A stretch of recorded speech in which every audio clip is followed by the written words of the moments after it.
Carroll Merchants Baseball is brought to you by Pepsi-Cola Bottlers of Carroll, Dries Oil, Bruner and Reinhardt Law Firm, Uptown Sporting Goods, MC's Cafe, Stein Seeds, DMAC, Roselle Mutual, Kit Plumbing, New Way Ford, and Ski's Sandwich Shop. Now let's head to the ballpark and play ball with the Carroll Merchants. And good evening, everybody, and welcome out here to beautiful Merchants Park. Jeff Blakeman and Jeff Holland with you on this Thursday night. We've got Carroll Merchant Baseball, of course, for you, as the Merchants going to be entertaining the Miners of Fort Dodge. The Miners coming into this one 5-8 on the season. They are 1-0 right now against the Merchants. For the Merchants, they are 6-9 overall, also 5-8 in conference play. And Jeff, it is a warm night here tonight, but we've got a breeze blowing. Did you get hit in the back of the head by a wrapper? I did. Yep. Good way to start the night. But you sat over there so you could get some wind, and you're getting it here tonight. I did. Actually, I sat over here. I was thinking we might have had Doug Laniger here with us tonight. So I'm running the live stream portion of it. So I thought maybe I'd sneak over here on this side and get out of the way. Yeah, Doug is down with his kids as Kemper's at Shenandoah tonight. So that is where Doug Laniger is at tonight. We are going to have some special guests joining us here tonight at some point. If Honnold hasn't scared him away, Barry Bruner might join us. He's a little unsure with Mr. Honnold on the headphones. We also might have Jessica Morton. Jessica's the president of the Bar Association. Yep. They are the host tonight. So yeah, she thought she'd sneak up here, and I've been trying to get Barry to come up and talk about the stadium and what's next and what's going on, but I may have scared him a little bit early. Yeah. I think telling him that you would be nice till he got here might have put a little fear in him. A few years ago, we weren't real nice to him. I went out there, I shook his hand, I was polite, I was trying to get him. Jim Van Dyke's on vacation. I said that'd be the next one we could get up here. We haven't been on Jim in a long time. Absolutely, yeah.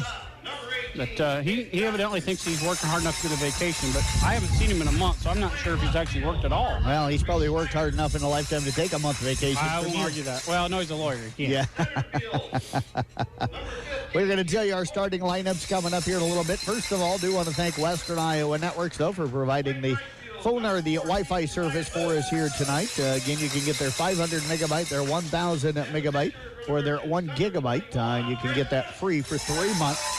Check them out at westianet.com or call them at 712-775-2946. We need to step away for our national anthem. We'll be back. Starting lineups and first pitches coming up next right here on 93.7 KKRL. I'd like to thank these great merchant program sponsors for 2019.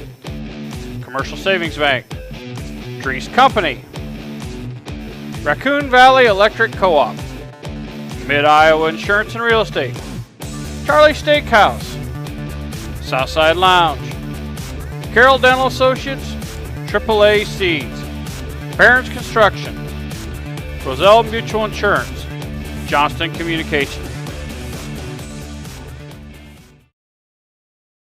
We would like to thank these great merchant program sponsors for 2019.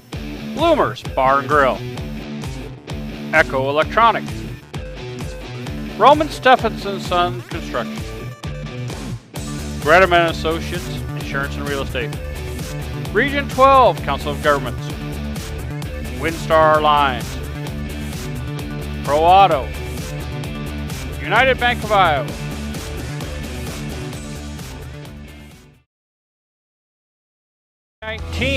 merchant corporate sponsors are Merchant Park Concession, Kick 106.7,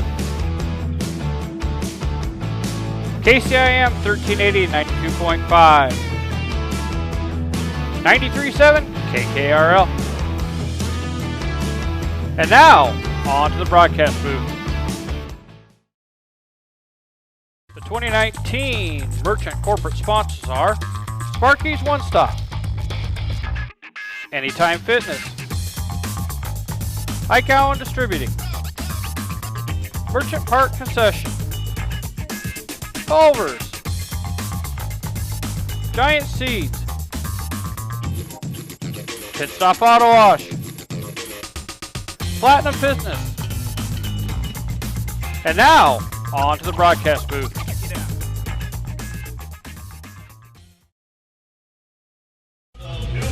Jeff Blakeman and Jeff Honnold back here with you at Merchants Park here tonight. Jeff, you know me. I never like to give anybody a hard time, so I'm going to have to pick a little bit on Kayla Morton. Kayla was just out singing the national anthem. I know Kayla very well. She's one of my teammates with the young and the rest of us. She helps us run across the state of Iowa the last few years. She's been on that team that we do that relay run, and I went over and talked to her and Tanner Schrod tonight. She didn't tell me she was singing the national anthem ahead of time, so... If you were her, would you tell you? Well, yeah, because she doesn't know me well enough to know that I would tease her a little bit. And do you realize you said I don't tease people? You know your tongue's going to swell up and run out of your mouth here pretty soon. And that might be okay. People would enjoy just getting to listen to you. But anyways. No, they got the silky tones of Mr. Jeff Blankman tonight. But, you know, I've got to tell you, she did a great job here tonight. I don't know the young guy that was singing with her out there. But you know what? Hemi behind you is the sheets. The sheets. Hand it over here, and I will go through. I got to tell you the crazy story, though, about Kayla. And that is here's a young lady that I got up at Friday morning at 4 o'clock in the morning. I have no idea what time she got up on that weekend. We ran across the state. In the 3 years that she's done it, she hasn't slept the entire weekend. So that means she's goes young. Almost 55, 60 hours without any sleep. And she's as energetic when we get to Dubuque as she is when we leave in Sioux City on Friday morning. So Kayla Morton is the vocal instructor at South Central Calhoun, and Sister Bar Association President Jessica Morton. Yep. Okay. And, well, they didn't say who the young man was with her. Okay. Well, if anybody got Kayla's number, text her and give her a hard time here tonight. She did an amazing job, but she didn't even let me know that she was going to be singing the anthem. I do not find that odd. We're going with a one-can review tonight, too, by the way. So. All right. That works for me. Nate Dolman, the leadoff batter for the Fort Dodge Miners, as we are set to go. A couple of minutes early here tonight. The first pitch on the way is going to be taken downstairs for ball one. Dolman will be followed by Jimenez, Jackie Jimenez, and then Jamie Young will give you the entire starting batting order for the Miners here in a second. 1-0 pitch on the way. That's going to miss up top. And the count is 2 balls and no strikes. Eddie Noguera will be playing catcher and batting fourth. Jose Guillen Jr. will be the DH and bat fifth. America Lewis will play right field and bat sixth. 2-0 pitch on the outside corner, and the count runs to 2-1. You got Drew Deemers out in left field. He'll bat seventh. Adam Thompson will be in center field. He'll bat eighth. And Sam Kimorley will be in center field, and he'll bat ninth tonight. There is a shot out towards right field. On his horse for the Merchants is Ryan Booth. He's not going to be able to track that one down, but he holds him to a single for a leadoff single here for Dolman. And that is going to bring up now the third baseman at Jackie Jimenez. The pitcher tonight for the Miners is Kevin Crow. Defensively for the Merchants here tonight, they've got Chris Kostoviak on the hill tonight. I have not seen him pitch yet this season. Ben Berg behind the plate, Brendan Larkin at first, Andrew Fay at second, Mike Wallace is at third, Tate Johnson is the shortstop.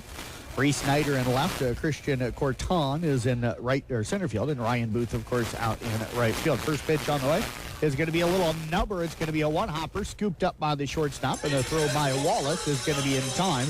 Over to first base, moving up to second is going to be Dolman, one out here in the inning. And the batter will be the first baseman, Jamie Young. Kostoviak has kind of been the horse for him lately. He's been pitching a lot of innings, doing a lot of good work. Went deep the other day. That last batter, Jamie Young, or Devin Porter, was from Ball State. All right. Jamie Young is from Lakeland. Jimenez was the last batter, by the way, Jeff. It wasn't. It was not. Was it 28? No, number 29. I don't have a 29. Okay. So I don't know where he's from. Okay. Yeah, he wasn't on their roster. Pitch on the way.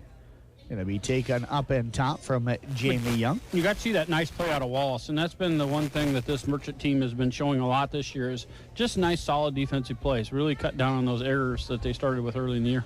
Of course, the Merchants are coached by Cody Williams and assisted by Trey Mullenberg. Two great guys. Yeah, absolutely. I had a nice little conversation with Cody down before the game, and that idea you had earlier tonight probably is a good idea. He wants to. Yeah. I told him we need to take him out. We'll have to set him up. You know what? We could probably do that tomorrow night. I think they're going tomorrow. Yeah, 2-0 pitch on the way. Now it's going to miss low and inside, and the count is quickly 3-0 right now on Young. I find it fun just sitting down talking to a guy like that, and it's what little baseball knowledge I have. Which isn't much. Well, I got beaten in my head by Waddle, or by Waddle? By Coach Waddle, so I do have some. 3-0 pitch in there for a strike. No skill. I'll give you no skill. Okay. But I do have some knowledge, and it's just nice to pick other people's brains about it. Absolutely. 3-1 the count right now on Young. Again, Dolman out at second base, 1 out, top of the first inning. Merchants and Miners for you here tonight on KKRL. Pitch on the way. Going to be called a strike on the outside corner. Nice fastball that time. And the count is 3-2 without Jacobson pitching, Jeff. We don't have our radar gun sitting down here. I forgot to buy. I was going to order one. I think I could find a lot of good uses for that. Yeah, you probably could. 3-2 pitch. There's a chopper foul. You going to see how fast you run? And I was going to see how fast the bullet went out of the end of my gun when I was shooting at deer and missing. And missing being the key word. Well, there, right? yeah, if you get them, then you have to clean them. You got to do all the extra work. If you just shoot at them, you get kind of the fun you miss.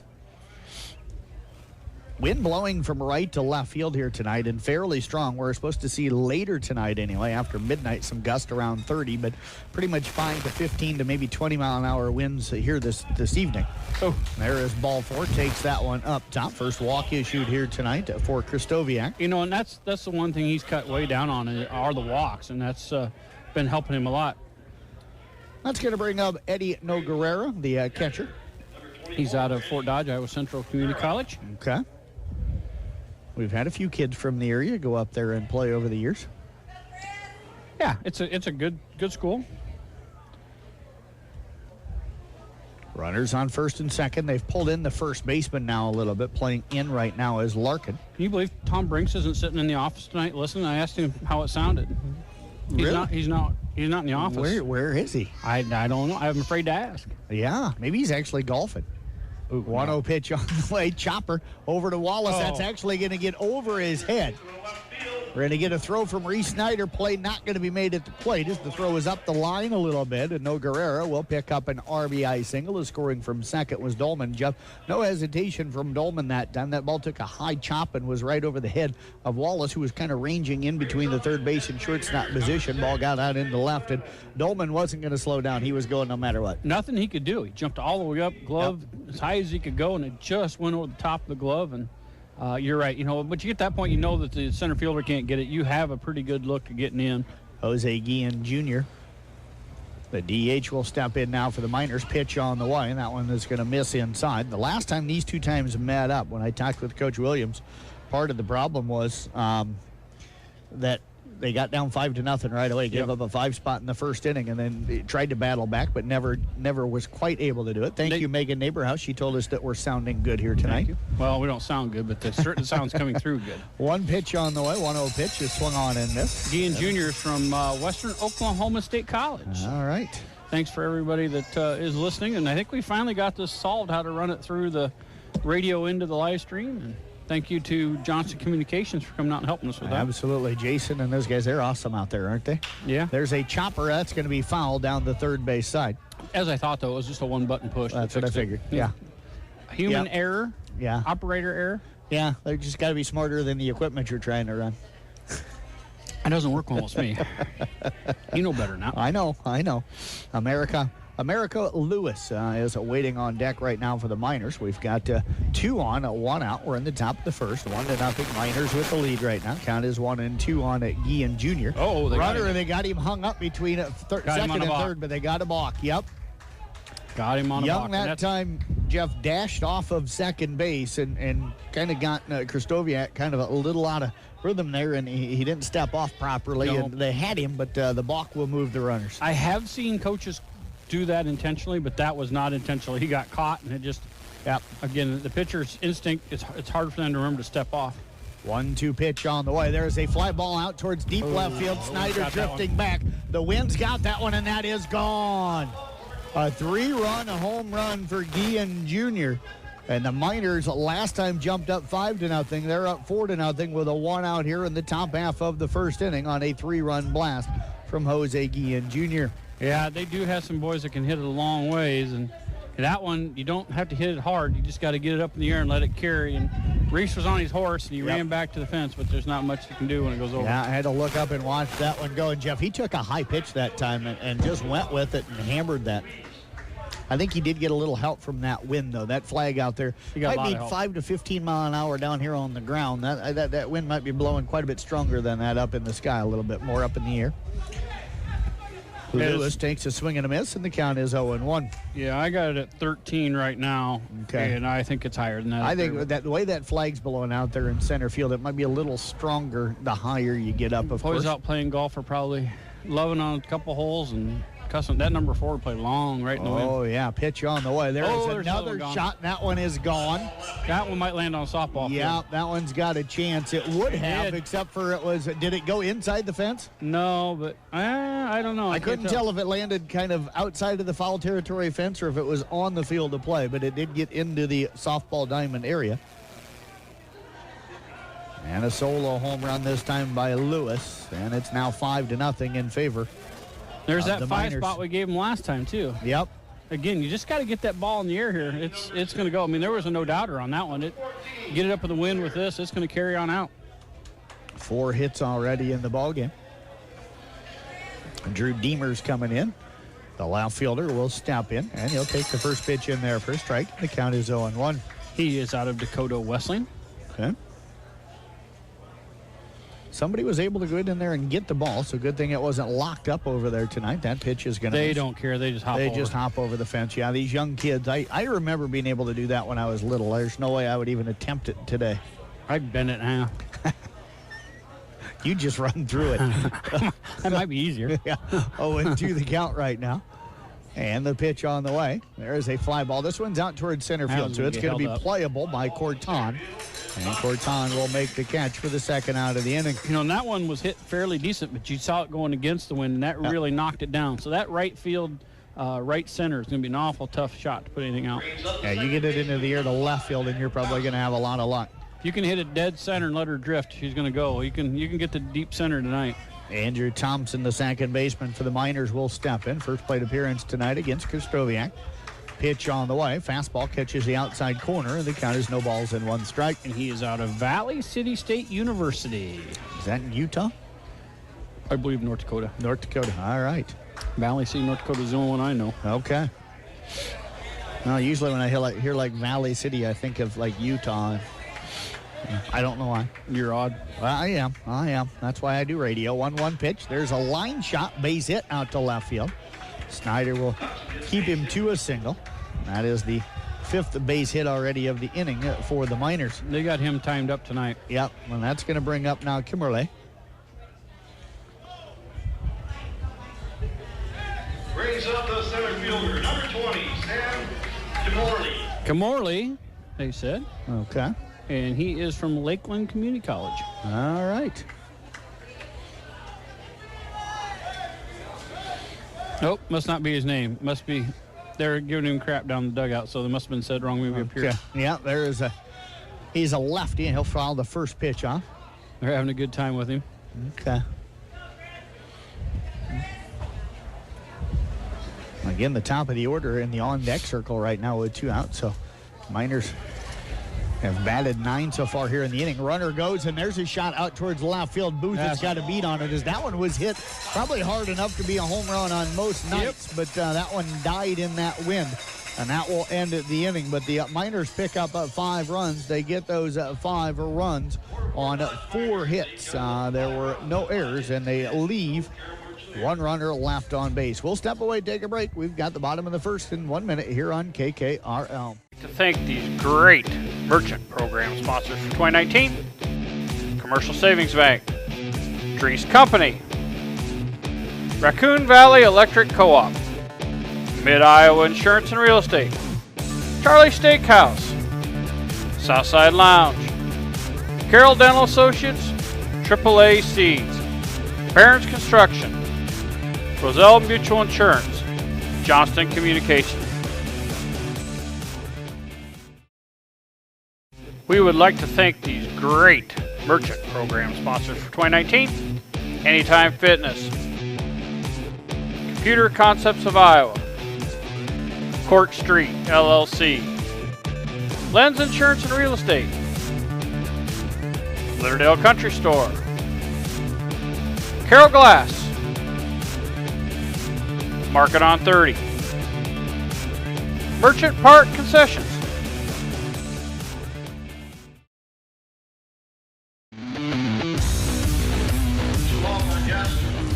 Well, the Carroll Merchants will come to the plate here as we head to the bottom half of the first inning. Their batting order tonight, Mike Wallace, their third baseman, will lead things off. He'll be followed by the second baseman, Andrew Fay. Batting third is the DH, is Nick Supel. The catcher, Ben Berg, hits in the 4-hole. Brendan Larkin, the first baseman, bats fifth.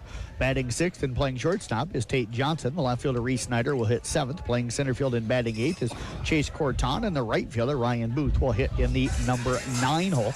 And again, pitching but not batting tonight is Chris Kristoviak.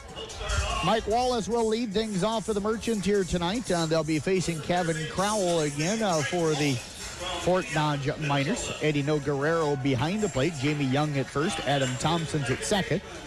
Jackie Jimenez is at third. And Nate Dolman is the shortstop. We'll give you the Miners outfield here in just a moment. You know, I was out by the old beverage tent out there earlier.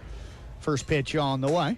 That one's going to be taken up and in for a strike, and the count's 0-1. And I saw Tim Riley out there. And that reminded me of the old adage, you know, the fox guarding the hen house?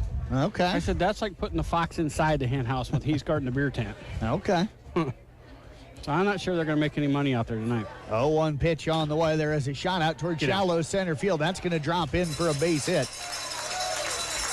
So Wallace will pick up. Hit to start the ball game here. Wallace is out of Ellsworth Community College. And that's going to bring up the second baseman, Andrew Fay. Fay out of John Wood Community College. He's from, Darted in, Perry, Missouri. All right. Lefty against the righty here tonight as Fay steps into the left-handed batter's box. Merchants with the leadoff runner on here tonight in the bottom of the first, trailing it right now 5-0. Wallace is a threat to steal. Yep, got good speed over there. Tends to get a nice secondary lead, too. Kind of dancing around over there, doesn't go anywhere with Young holding him on, and the first pitch misses up and away, and the count is 1-0. Jeff, I can't remember the young man last year that he used to always catch doing stairs in here. That was a great little quick runner. Yeah, I don't remember. Yeah, come over. He'd be running stairs before the game. Yep. And still be fast. Yes. 1-0 pitch, runner goes. The throw down to second is not going to be in time. Wallace in with the stolen base. And the count will run to 2-0 now on Fay. He almost could have stayed up. He got such a good jump. The throw was a little bit high, otherwise would have been a little closer play down there at second base. Great jump, though. He's got this timed up pretty well. The Merchants can do some damage here. And need to just chip away at this. Don't have to get all 5 back right now, but pitch on the way in there for a strike. And the count now 2-1 strike. See Jason Schwarty in the house here tonight. Of course, the Kemper girls tennis coach. I see Paige Kaltrider and Young Granning out there. Okay. Well, they must be sitting out there where I can't see them. They're out in the bleachers. Okay, there's a chopper, and that's going to be scooped up by Young, the first baseman. He'll step on the bag, but Wallace going to move down to third on the play. 3-U on the ground out. That'll bring up now the designated hitter, Nick Supel. Supel out of Mount Mercy University, Solon, Iowa. That's where Mr. Haluska is now. Adam is in Solon.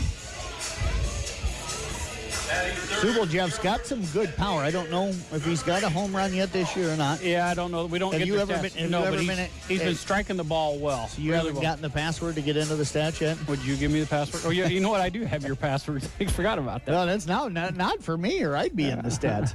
I figured means you're entrenched with the Merchants that you'd be able to get it. There's a breaking ball going to just miss him as it came right at him and then broke towards the inside corner, but it was still well off.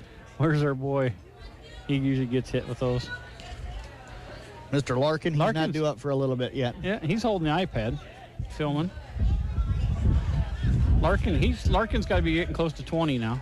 Pitch on the way. There's a chopper out towards the shortstop. A run going to come in to score. The throw over to first that time by Dolman is in time, but the RBI ground out by Supel will score Wallace from third. So the Merchants, Jeff, really in a way kind of manufactured a run there in that first inning. Got the base hit, the stolen base, then a guy hits it to the right side of the infield to move that runner down to third, and then they got another grounder to be able to score him. I caught out of the corner of my eye. Wallace was going, so I'm not so sure that wasn't a hit and run. He left when the pitch was released. So okay. Benny Berg, Yeah, playing Penny out of Berg. Concordia. Yeah, from Carroll here, of course. First pitch in there for a strike to Berg, and the count's 0-1. I know he had a home run up at Storm Lake the other night in that loss up there. He's got some pop to it. This is a hard place to hit home runs normally with a wooden bat. Yeah. Pitch on the way. Breaking ball in there for a strike, and the count's 0-2. He's smiling at that one. He saw it coming, and he was too late to pull the trigger. Got a big chuckle out of that. Well, he started to step out a little bit, too. I think he thought that one was going to be inside like the one to Supple. 0-2 pitch coming with a fastball outside and got him. Catcher will have to make a throw down to first, but that is not a big deal for guys at this age, and that is going to be the final out of the inning. But the Merchants do pick up a run. 1 run on 1 hit. There was no errors. They leave nobody left on base. We're through 1 complete 7-inning ball game, I think, tonight. Yes, 7 innings. We're back in 1 minute with the Merchants trailing the Miners at 5-1. We would like to thank these great merchant program sponsors for 2019. Bruner, Reinhardt, and Morton LLP. Giant Seeds. Piranha Club. Lincoln Highway Pharmacy. Platinum Fitness. Templeton Savings Bank. State Wealth Management. To thank these great merchant program sponsors for 2019. Commercial Savings Bank. Dries Company. Raccoon Valley Electric Co-op. Mid-Iowa Insurance and Real Estate. Charlie Steakhouse. Southside Lounge. Carroll Dental Associates. AAA Seeds. Parents Construction. Roselle Mutual Insurance. Johnston Communications.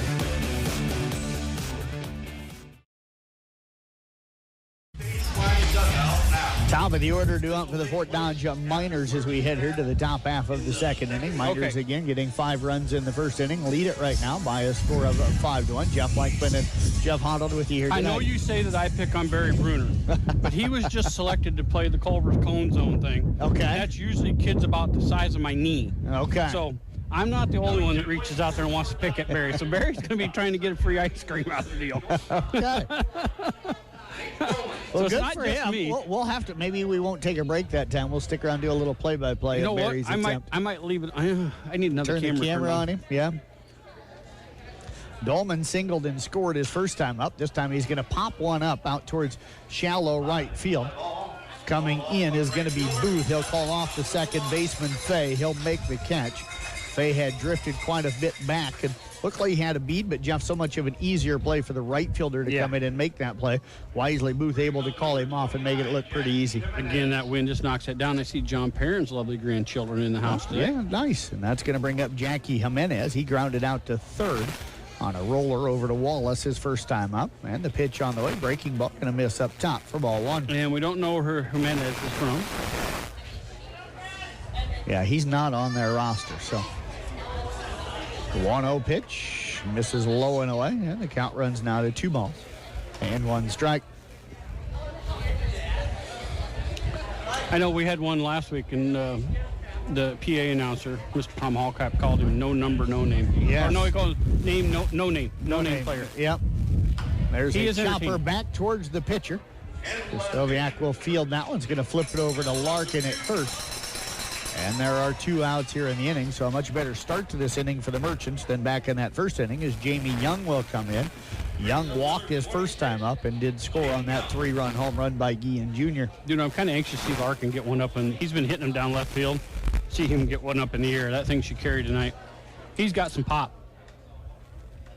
All these Merchant players are just a little timing, just a little off. They just can't quite get it going, but they've been playing pretty well.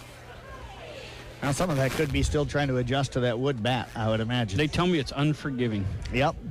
Pitch on the way. That one's going to miss low and inside. Nothing going on in the Merchant bullpen. No. Nice Early. crowd here tonight on Carroll County Bar Association night. Yeah. So for lawyers, we got a pretty good crowd.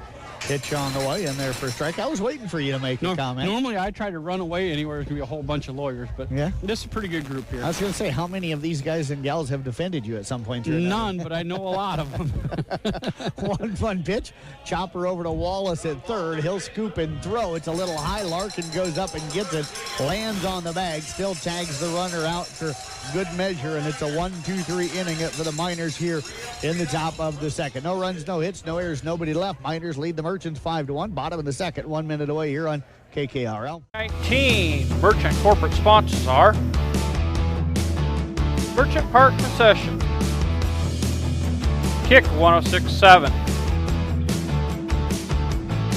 KCIM 1380 92.5, 93.7 KKRL. And now, on to the broadcast booth. We would like to thank these great Merchant program sponsors for 2019. Bloomers Bar and Grill, Echo Electronics, Roman Stephenson Sons Construction, Gretaman Associates Insurance and Real Estate, Region 12 Council of Governments, Windstar Lines, Pro Auto, United Bank of Iowa.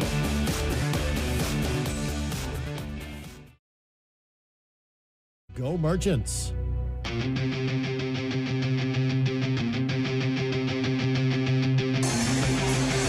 Well, Jeff Honnold's favorite batter going to be stepping to the plate to lead things off here as we head into the bottom of the second inning.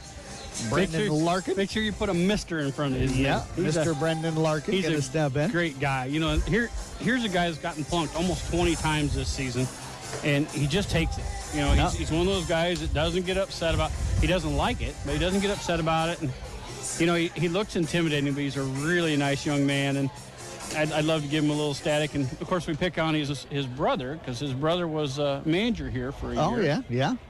He's still not one of my favorite managers. Larkin going to be followed by Tate Johnson. I like his brother a lot better. I like Larkin a lot better than his brother. You say that about them all, Jeff. Well, his brother picked on me, so. Is he the one that gave you the superstar nickname? He's the one that thought he was funny.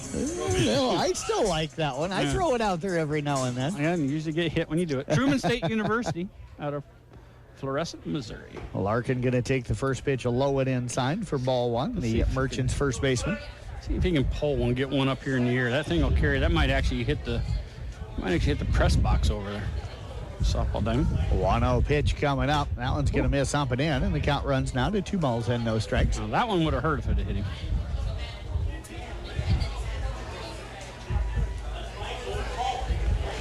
Looks like Kristoviak. He's stretching out. He doesn't look like he's comfortable. That. Yeah. Got the jacket on over there in the sleeve, and he's trying to work that right arm out. There's a pop-up on the infield. The catcher, No Guerrero, will come out in front of the plate, and he's not going to be able to make the catch. Larkin going to reach on the air. And this wind, that is a very tough play for the catcher. I was surprised with the third baseman and the pitcher there coming in that they let him have that one with that glove. And great for us. That first error is going to get us going. And that'll bring to the plate now the shortstop, Tate Johnson. Tate's having a good year as well. Tate from Concordia College. He's out of Indianola. Johnson, a lefty, will step in. Larkin with his lead off over at first. Young will hold him on. And the pitch on the way is a chopper. Second baseman will scoop. They're going to go to second. They'll get the lead runner. No play on Johnson here at first. He'll reach on the fielder's choice, but 4-6 to get Larkin. And second base for the first out. That'll bring up the left fielder now, Reese Snyder. Reese, of course, playing at Morningside. He's from Breda. Okay, yeah, absolutely. To be more specific, he's not from Carroll. He's from Breda. Yeah. Just a quick injury update. Talked to Tyler Lang's parents, and he's due to start tossing here before too long. Okay. So good news there. They're hoping did not have to have surgery then. Not yet. They think it was just maybe a strain, and they're going to try to go with that. All right, pitch on the way. Going to be taken inside, and the count is 1 ball and no strikes. So we wish him luck and hope that comes around. We hope that's the truth, is that it's just a strain and he's able to throw again. fine young man's going through, battled through a lot of injuries. Johnson with his lead over at first. Young again holding on. He's leaning back towards the bag, so not going anywhere. 1-0 pitch misses up and away, and the count 2 balls and no strikes. Crowell's been throwing quite a few fastballs, Jeff, but he's got a nice breaking ball when he throws it here this evening. He got a very nice breaking ball and a lot of deception with it as well. It looks almost like his fastball coming out of his hand. 2-0 pitch on the way. There is a fastball. That's going to get into the gap into right center field. Johnson's going to round second. Williams is going to hold him up at third as the throw comes in. But a double for Reese Snyder. And a big hit by the Carroll Merchant left fielder. And the Merchants now have 2 hits here on the night. And that's going to bring up the center fielder, Chase Corton. He is from South Dakota State University out of Tabor, South Dakota. So SDSU. Brookings product. Merchants threatening to get back into this one. Jeff, we talked about it. Gave up that 5 spot in the top of the first. Didn't have to get it all back at one time. Could chip away at it, and they're looking to do that here. Nice little base hit here. Scores 2. Yep. You got speed on the pass. They're not going to be holding Snyder on at second either, so he'll get a good break out there. Pitch on the way. Breaking ball in there for a strike, and the count is 0-1. Be back on the air on Saturday on Facebook at least, internet broadcast. Carroll Merchants coming to town. Did you get anybody to cover that for you? I'm actually doing it. Oh, well, that's what I mean. I didn't know if you were going to find maybe Tyler or somebody or pop up out toward shallow center field. Drifting out will be the center fielder. Making the catch is going to be Dolman. Surprised that he took that one, especially with Kimmerley, the center fielder, right there, because Jeff, with a runner at third, made it pretty easy for Larkin to tag up and score on the play. That'll turn into a sac fly on an F6. Yeah, that was... He's going out. And the center fielder's coming in. It just would have been an easier play, but it's a good play for the Merchants as the run comes in to score. That'll make it now 5-2. Snyder will remain at second base. And Ryan Booth will step to the plate, the right fielder. Something on this, when I touch it, makes it go all the way out. They're going to check over at third. They're going to say that he did not leave early. Yep. So Booth... he is out of Ellsworth Community College, Lincoln, Nebraska product. Great man. Yeah. See if he can poke one the other way here and get some in there and maybe put it out. Pitch on the way. There is a check swing. It's going to get underneath the glove of the third baseman Jimenez. Snyder going to be waved into home. They'll make the throw into second base, and the Merchants have scored 2 unearned runs here in the second inning. Boy, that was a well-struck ball right down the baseline, and right before it got to the bag, it kind of hopped a little bit, and third baseman missed it, and it railed right down the line and gave Snyder plenty of time to get in. Yeah, he just didn't get the glove all the way on the ground. That one went right underneath the glove. And that's going to bring up the top of the order now in Mike Wallace. Wallace has singled, stole second, and scored in his first plate appearance back in the first inning. And this is the type of ball that Coach Williams wants to play. You know, a lot of pressure, a lot of get on, do what you need to do, make contact, don't strike out, and see if you can't make this defense make mistakes. And we've seen the Fort Dodge team was able to do that. Pitch coming up here. Runner dancing around over at first. That pitch going to be taken downstairs for ball 1. So Booth looking aggressive over that first. Don't know if he's going to go, but he's moving around a lot. He's really trying to get Crowell's attention there on the hill. He has been known to go. He dances off big again. They're going to snap a throw, and now they've got him hung up in between first and second. He's going to be tagged out at second base to end the inning. That time, Jeff danced a little too far off and got himself in trouble. Yeah, that's and it'll be a 2-3-6 put out at second base to end the inning. Merchants pick up 2 runs. They get it on 1 hit. There were 2 errors. Nobody left on base. We'll head to the top of the third. It's a 5-3 Miners lead. We're back in a minute here on KKRO. Uptown Sporting Goods. 19 Merchant corporate sponsors are Merchant Park Concession, Kick 106.7, KCIM 1380 92.5, 93.7 KKRL. And now, on to the broadcast booth. I'd like to thank these great Merchant program sponsors for 2019.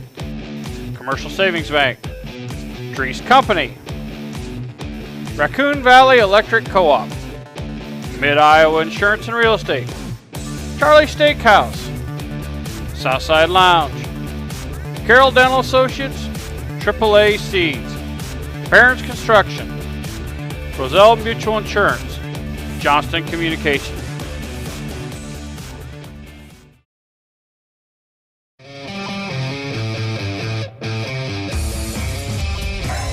Barry Bruner, Jeff, getting ready to try and win an ice cream cone here, and I think he pulled Joey Hudson out here to give him some lessons, and he misses up top. Crowd giving Barry a little bit of a hard time. Hope he knows we're on a time limit here. There's another one. That one's going to be short. First one was over top. Second one was short.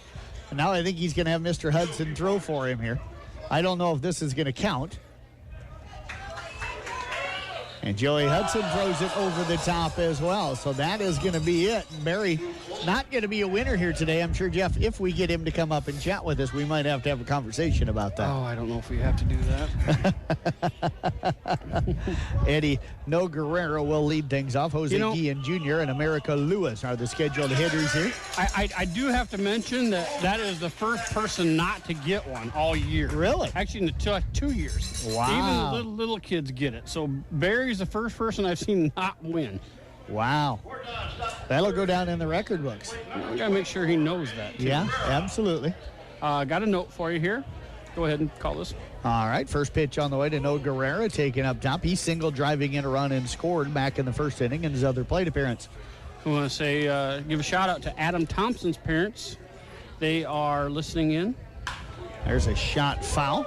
Oh! Ooh, almost got some little kids sitting down there in the bullpen. Yeah. You know what? 3 guys went 3 different directions, and good thing all 3 of them went down because that ball went right over top of them. Yeah, absolutely. Good thing they were paying a little bit of attention over there in the Miners bullpen area, and that ball skirted right over the top of them. And some of the Miners players, Jeff, going out to, I think, check to make sure they're all right. No, they're going to get the ball. Okay. And the boys are thinking, what's that all about? I get my buck. Yeah. You got to take that back. The Miners aren't used to the program where you get. Yeah, that's true. Get the $1. That's a big prize. Yeah, I thought maybe they were going out to check on him. 1-2 pitch. Going to be called strike 3 on the outside corner. So Stoviak picks up his first strike out of the ballgame. Jeff, you mentioned the Thompsons are listening in tonight. Where are they from? He's going to get tossed. He was arguing balls and strikes with the umpire. That won't last very long. No, it will not. It looked like a good pitch. Looked like it caught the outside corner. You mentioned Thompson's, Jeff. Where are they listening from? They are. I didn't catch that part of it. They're listening to the broadcast, saying it sounds good.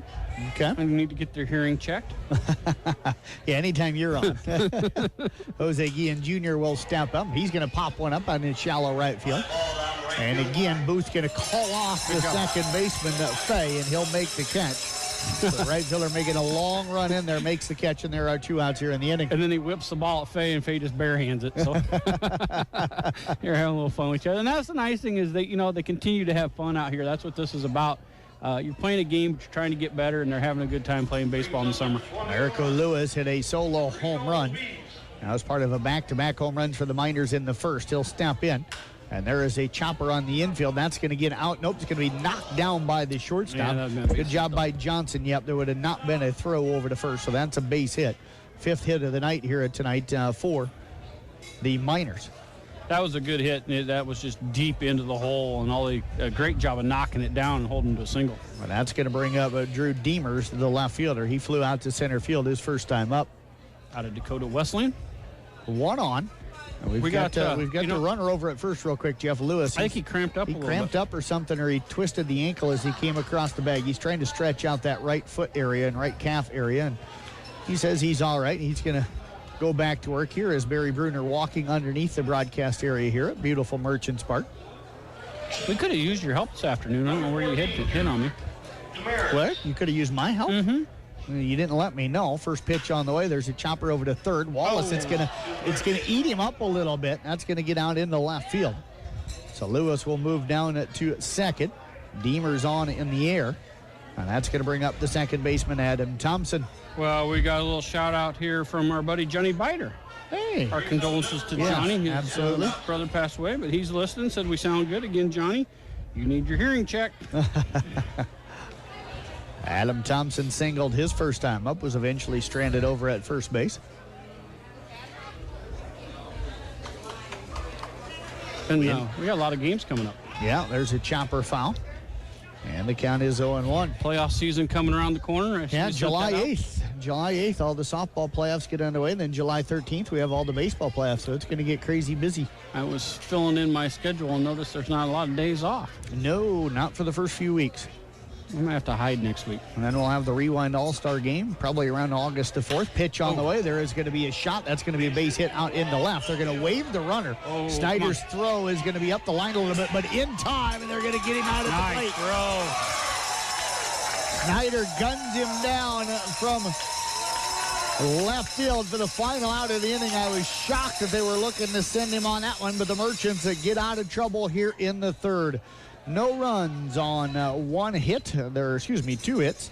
There was one error, and they leave 2 runners left on base. We are going to head to the bottom of the third. It's still a 5-3 Miners lead. We're back in a minute here on KKRL. 19 Merchant corporate sponsors are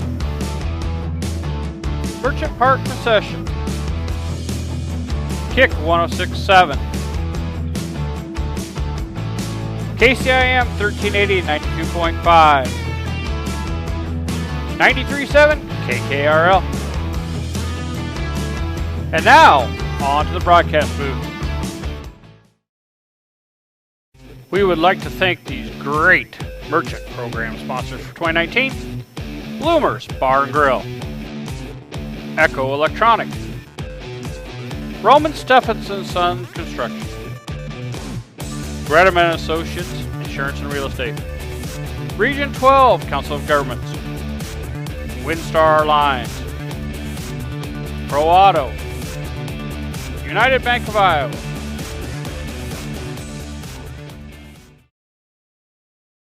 At 792-1755.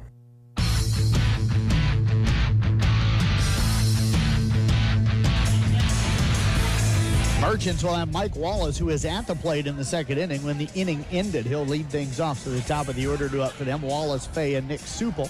Jeff glanced out into the bleachers out there. Emily Quink and Wendy Hawley, two former Arriva Rockets, in the house here tonight. So good to see them. Both of them having graduated about 3 or 4 years ago. So there's young boys nice here. to see them. Tends to get them here. So nice to see them. Haven't seen either one of them since they graduated high school over there at Arriva about 3-4 years ago. And in the hole, number 8, Nick Supel. Okay, this Crow's still warming up. They took a little bit of time here to get warmed up. Whew. Barry Bruner sitting down by his wife, Mary Bruner, down in the stands here tonight. A little smaller than normal crowd for the Merchants tonight, but still a nice crowd here this evening. I had a peanut hole stuck in my throat, sorry. Oh, yeah, not a problem. How's that Diet Mountain Dew? Gone, both of them. I'll regret it about 3. Yeah, I'm sure. Wallace going to step in. And the pitch on the way, taken in there for a strike. And the count is 0-1 on the Merchants third baseman. Wallace out of Ellsworth Community College, Minneapolis, Minnesota. Thanks again to Western Iowa Networks providing the Wi-Fi for us here tonight. 0-1 pitch. There's a chopper over towards the third baseman. That's going to eat up Jimenez. The throw to first not going to be in time. Ate him up again. Yep, so Wallace going to reach on the air. And it's not that they're not taking bad hops. They're coming right in there. He's just eating him up, and he's over there smiling. They got him in for his bat more than his offense. His offensive ability more than defense. And that'll get the Merchants started. Leadoff runner on here for the third straight inning. And that'll bring to the plate the second baseman, Andrew Fay. John Wood Community College. He's out of Dardine Prairie, Missouri.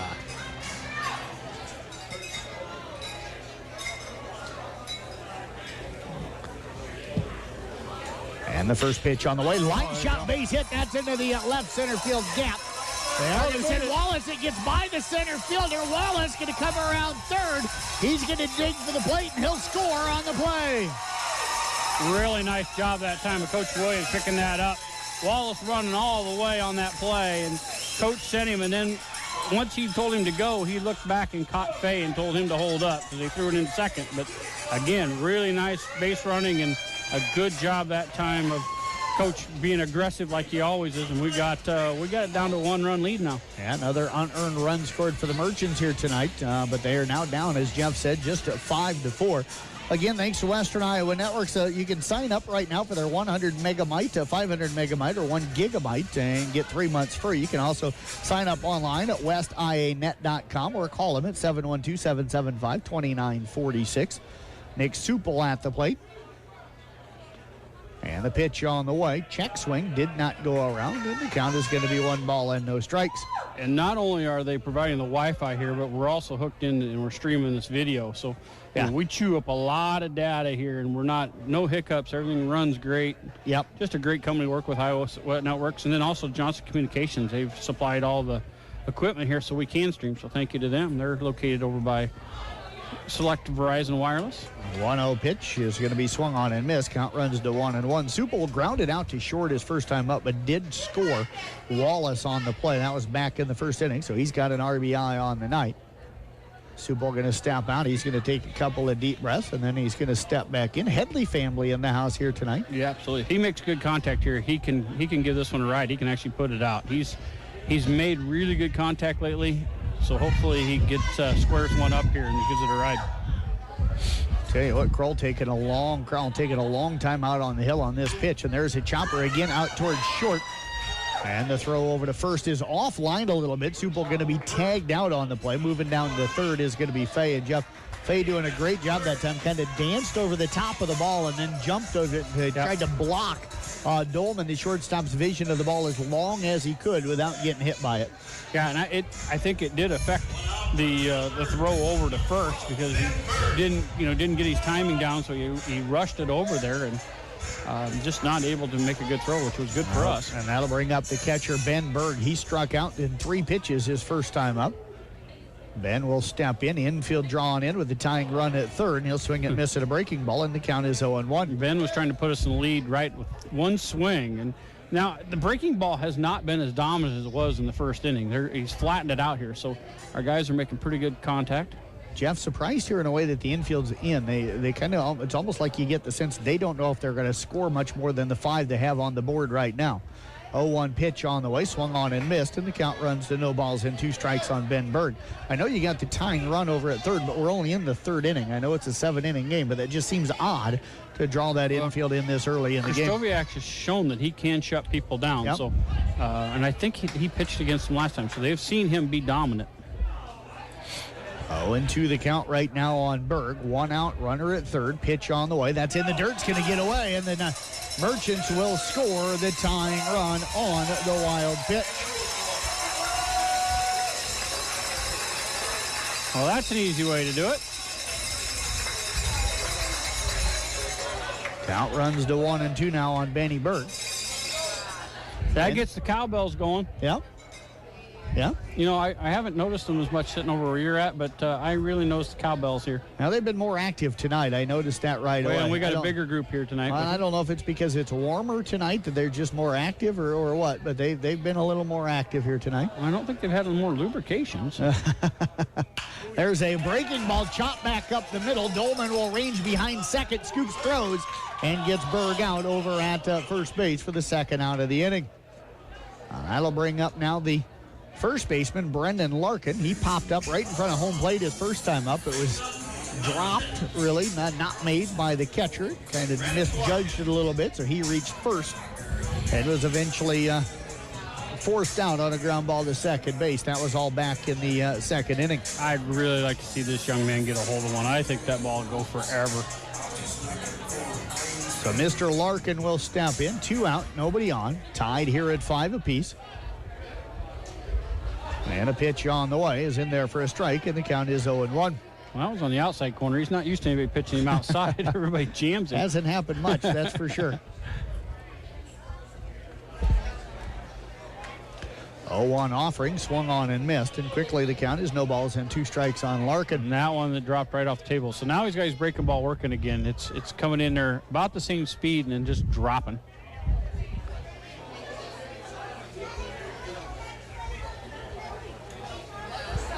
0-2 offering.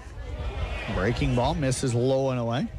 No Guerrero, the catcher, stepping out and knocking that one down, even though there's nobody on base, kept it in front of him. And you can see Larkin wanting to offer on that. That ball comes in, it breaks away quickly, and it was way outside, but again, comes in there, looks like a strike.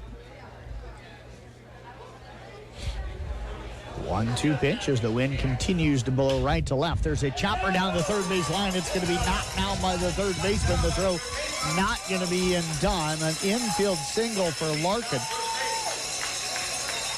He hit that ball hard. And Yes, he did. rolled it over, but he hit it hard down the third base line, and that's a nice base hit. Maybe that'll snap him out of it and get him going. Just the fourth base hit of the night here for the Merchants. I know they got 7 up on the board, but the scoreboard here tonight a little inaccurate up there. Tate Johnson, the shortstop, will step in. He reached on a fielder's choice his first time up. I had some arguments with the board last night as well. And the pitch on the way. Going to miss up and away. And the count is 1 ball and no strikes. What they've done, Jeff, is they put a hit up every time that they've put an error up, and that doesn't work. No, it doesn't work very well. Nope. 1-0 pitch. Allen's going to miss outside, and the count runs to 2 balls and no strikes. Beautiful night here at the ballpark. We're playing 7. Yep. I'd say we're in that 300 range here on a weeknight. That's still pretty doggone good.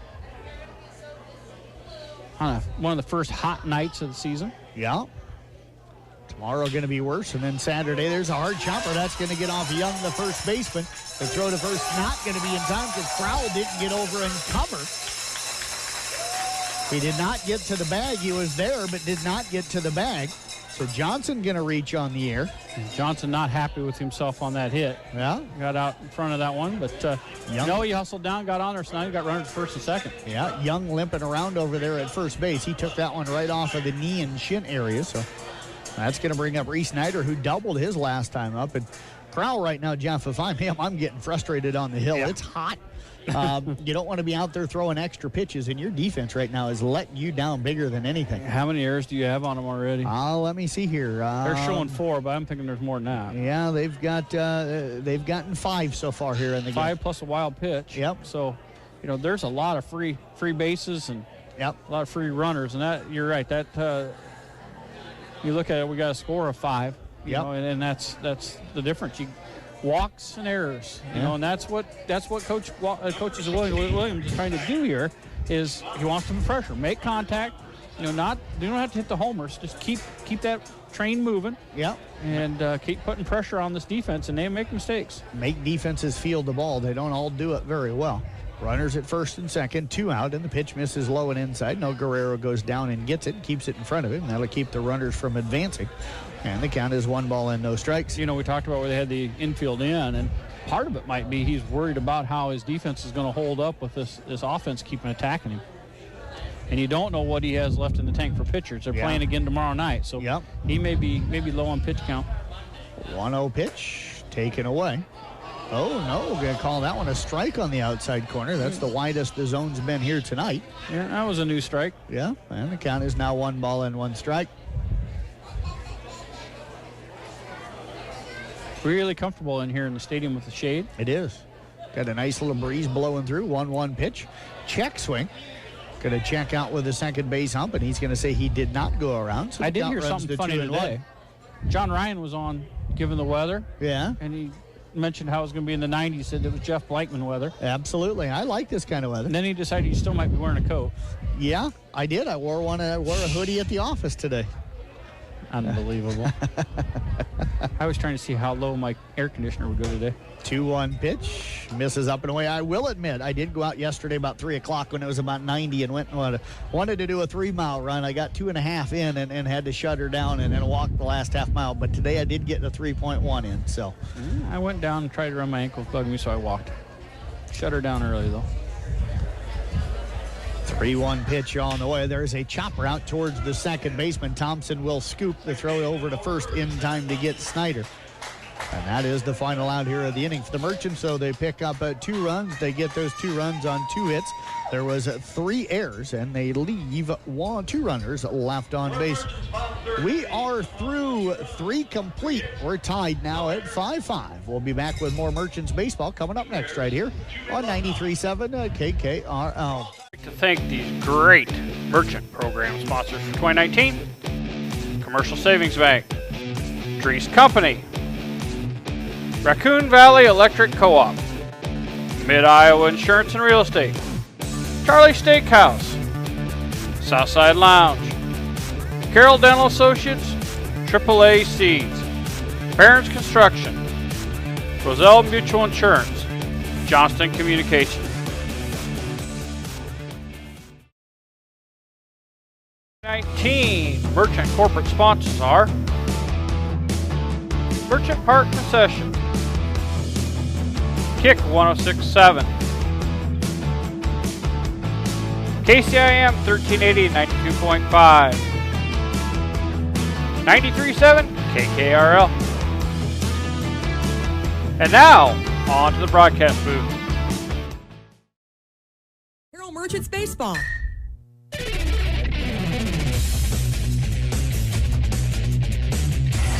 Kurt Schweers and his daughter, Katie Schweers, who is a great golfer for the Kemper Knights, in the house here tonight as we head to the top half of the 4th inning. Sam Camorle will lead things off. He'll be followed by Nate Dolman and Jackie Jimenez. So 9-1-2 due up for the Fort Dodge Miners here. We're tied 5-5. Miners again got all of their runs in the first inning for the Merchants. So they've scored 1 in the first, 2 in the second, 2 in the third to tie this thing at 5 apiece. And you just corrected me on something. Gypsum Miners. Okay. Not just Miners. And the pitch on the way. Going to miss inside, and the count is 1-0. Sorry, I guess the sheet they gave me for the rosters just said Miners, so I didn't pay attention beyond that. That's all I typed in today, but the real name is the Gypsum Miners. All right, pitch on the way, taken up top, 2-0 the count. Camorle flew out to right field to Booth his first time up. Not sure how they picked their colors. Fort Dodge, a lot of times you'll see, but 2-0 pitch. This is low and away, and the count runs to 3-0. So Fort Dodge High's colors are red and black, and that's kind of what I attribute. But whenever you see one of their travel teams or what have you, they're orange and black. So I'm not sure where that goes back to. So. Yeah. That pitch in there for a strike. Count runs to 3-1. Orange and black is my old high school's colors, Dow City area. Yeah. It's just funny, though, when you see their traveling volleyball teams and stuff in that nature, they're orange and black. And I one of these days I'll have to ask why. 3-1 pitch misses downstairs for ball 4. Storm Lake is green. You understand that. That's kind of what you attribute them to. Their uniforms look almost like Storm Lake High's uniforms, to be honest with you. Yep. Bancroft, I believe, aren't they black and yellow? I don't know. It's been a long time since I've been up there. Yep. I've never covered Bancroft in anything, so that they I'm used not to for be sure. A powerhouse in baseball. Yes, they did. Absolutely. Nate Dolman will step in. Neat little park for a small town like that. Wind picking up as it is supposed to tonight. Pitch on the way. Going to be bunted back towards Kristoviak. He'll bobble. Picks up, throws over to first. Gets the runner. So a sack bunt that time by Dolman on a bang-bang play at first base. 1 out here in the inning. And Sam Camorle moves up to second base on the play. That's going to bring up Jackie Jimenez. Jimenez has grounded out twice tonight. Once to third and once back to the pitcher. He has struggled defensively at third base, but he looks like he could hit it a ton. He does. I will agree with you. He has not done that yet tonight. Has not left the infield. Well, we like that. Let's keep that up. Wind again blowing right to left. Aided in a couple maybe home runs back in the first inning. And now we've got a quick time. John Perrin working his way over this way. Jeff, I didn't know if he was going to look up at you and give you the things. 300 here tonight. Yeah. Great. Well, I was pretty close, wasn't I? Didn't you I say were. about 3? You did say about 300. I don't want to give you too much credit for it, but the first pitch to Jimenez up top for ball 1. I'm starting to figure out how to gauge this thing a little bit. When you start looking out the ones out there towards first base throw you off a little bit. But 300 counted through the gate. They have a clicker actually right there. So they count you and me? They did. Okay. That pitch is going to get away from Berg. Moving down to third is going to be Camorle. The count's going to run to 2-0 on Jimenez. Jamie Young, the first baseman, is on deck right now for the Gypsum Miners. You know, I admit, if you'd have told me in we in 3 now or 4? Year 4, I think. That we'd still be drawing 300 people for a weekday game. I think you're more than happy with this right now. 2-0 pitch on the way. That's going to miss inside, and the count runs now to 3 balls and no strikes. Well, that group that does this, they've worked hard to keep the Merchants kind of out in front of everybody. Year-round effort. Yep. Year-round effort for that group, and they've drug us into it now. 3-0 pitch, check swing in there for a strike, and the count is 3-1. But it's a fun group to work with. It is. Chris Whitaker and John He's a blast. Chris has kind of got a sense of humor to him. There's no kind of God about it.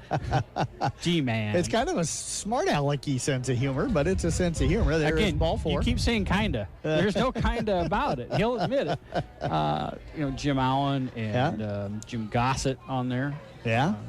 Just a great group that really puts a lot of effort into this and day in, day out. Those early morning meetings that you sent me to this spring, there was a little bit of ribbon that would go on in those meetings. Oh boy, you got to go to the late night ones. Yeah. I never knew about those. I never got invited to those. Yeah, those were rough. Yeah, those were met at an establishment. Yeah, I know, and I never got invited. I just got invited. I'd work till 3 in the morning, then you'd make me go to a meeting at 7 in the morning. Yeah, well, there's a reason for that. Whitaker and I Gossett and I got a running start at him. All right. 1-0 the count now on Jamie Young. I'm going to give you a hard time about that the rest of this season. You know that. I was gone. I'd have traded with you. Driving across the country. You couldn't have let me know about the evening meetings? The 1-0 pitch misses inside. I think you were working. You had a track meet to go to. I was probably at track, golf, soccer, or tennis, but I could have skipped for a half an hour. Oh, it was longer than a half hour. That was a long meeting. 2-0 pitch, going to miss downstairs, and Berg able to scoop that one. He kind of got up Jeff that he hadn't, but I think what happened is it bounced off him, and then he caught it with the non-glove hand and ended up not dropping it after that. We got 2 guys down the Merchant bullpen, and Coach just said hurry it up. Krzysztofiak just doesn't look comfortable. Hasn't looked comfortable all night tonight. Now he looks like he's kind of overthrowing. 3-0 pitch, low and in. Yeah, there's something not right here. And that's going to get Coach Mullenberg up to go out and talk to him. Yeah, he hasn't looked right, and he's just been a little off. He had a pretty good inning there, but he's just now it looks like he's trying to reach back and maybe throw too hard or lost his grip or something he's talking about. Yeah, 4 walks on the night, Jeff, 3 of them here in this inning. So the bases are loaded with a 1 out. Merchants, I'm sure, will play back in at double play depth right now with Eddie No Guerrero coming to the plate. He singled, driving in a run, and then scored in the first inning and then struck out looking in the third. And that's the thing. He's just a double play for getting out of this inning, even with the bases loaded here. So Merchants playing pretty good defense. See if they can't turn that double play here and keep us right in the ball game and roll along. 5-5 still our score again. They're smiling out there, so yeah. I'm guessing Ben probably said something smart, knowing him. I tell you what, Ben's helped me do a couple of baseball games, high school games this summer. He knows the game well. But he can joke. Oh, yeah. He's got it. Yeah, he does. He's been brought up on the game. He's got 2 brothers coaching, and Grandpa sitting over there in the corner. Bryce was the real serious one. No, yeah, Ben is. Ben and Kyle, I think, got a little bit more of the having fun in them. Ben's got a lot of having fun in him. Yeah. He still owes me. I saved his life the other day. You'll have to tell us here in a moment. Pitch misses outside. Counts 1-0. Casey was a little more serious. Yeah, Casey's serious. Yeah. We were walking down the field. I go down. This is the first day I didn't go down there and mess with them before the game, but usually I go down there and mess with the guys and just see how things are going, see what the attitude's like. 1-0 pitch. There's a line drive base hit out into left field. 1 run going to come in. They're going to hold up the run this time as they don't want to challenge the arm of Reese Snyder for a second time after he gunned out a runner. But an RBI single for No Guerrero. Everybody moves up 1 base. So Benny wasn't paying attention. He was walking by me, and I tapped him on the chest saying, I could have punched you here and knocked you out, so you owe me. I saved your life by not hitting you. And got a good chuckle out of him. A couple smart comments, maybe. 6th hit of the night tonight for the Gypsum Miners. Number 6 will hit. Also, all 6 runs here tonight by Krzysztofiak that he's given up have been earned. Pitch on the way. There's a swing and a miss by Guillen Jr. He was looking to send another one over to the softball diamond, but that time chased a pitch up and misses. And that one got Ben Berg. Yep, it missed the padding and caught him in the chest. Yep, you got umpire doing what umpires do. Yep, give him a little more time. Yep. He's having a chat with him. Yep, he'll sweep the plate off possibly. Tell him how bad that hurts, talking about it. Yeah, wind continuing to gust while we have a second. Thanks again to Western Iowa Networks. You can sign up for their 100 megabyte, 500 megabyte, or 1 gigabyte right now and get 3 months free. You can also sign up online at westainet.com or call them at 712-775-2946. There's a chopper foul up the third base line, and quickly Kostoviak out in front again. No balls and 2 strikes. We're running the live stream off that as well. So not only the broadcast, but we're doing the streaming broadcast off it. Absolutely no hiccups. It's running plain as day. So really good setup they have with us. The beginning of the year was our fault. Yep. Didn't talk to them, didn't tell them to turn it up. Once they did, look out. 0-2 pitch down in the dirt. That's going to get away. It's going to roll all the way over to third. Berg's going to slowly hustle after that one, and another one. No, they're going to. That's one base. Yep. Okay. One base. I got over to where the dugout is at, and that's why it was not a live ball anymore. Jimenez does come in to score on the pass ball. Young moves over to third. No Guerrero up to second. Again, walks and errors. Walks and errors are the ones that really hurt you on both sides of your pitcher. Count is now 1 ball and 2 strikes on Guillen Jr. Have not heard. I'm sure we have some parents in the house, so I would expect a lot of parents coming in this weekend. 1-2 pitch, breaking ball, line shot caught, and then he stepped on third by Wallace. An L5 5U double play ends the 4th inning. And a great play by Mike Wallace over at third. 2 runs on 1 hit. There were no errors, and they leave 1 runner left on base. We'll head to the bottom half of the 4th inning. We're back in 1 minute with the Merchants trailing at 7-5. We would like to thank these great Merchant program sponsors for 2019. Bloomers Bar and Grill. Echo Electronics. Roman Stephenson Son Construction. Gretaman Associates Insurance and Real Estate. Region 12 Council of Governments. Windstar Lines. Pro Auto, United Bank of Iowa.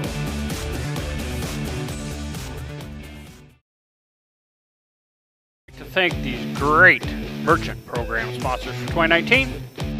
Commercial Savings Bank, Dries Company, Raccoon Valley Electric Co-op, Mid-Iowa Insurance and Real Estate, Charlie Steakhouse, Southside Lounge, Carroll Dental Associates, AAA Seeds, Barron's Construction, Roselle Mutual Insurance, Johnston Communications.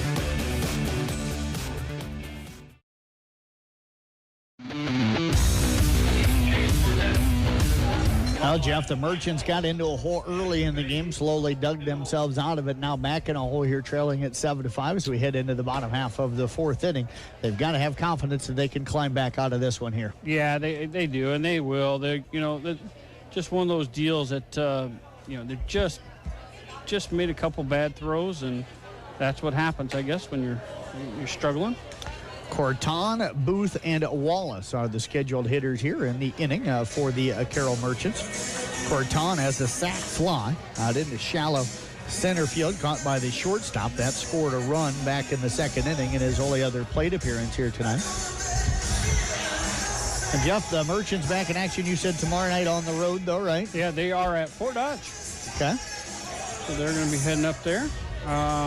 Assuming Tyler we'll get that set up for you. Swing and a miss. You should have a. Oh, go ahead. I was going to say swing and a miss by Corton Corton. Corton will be up there.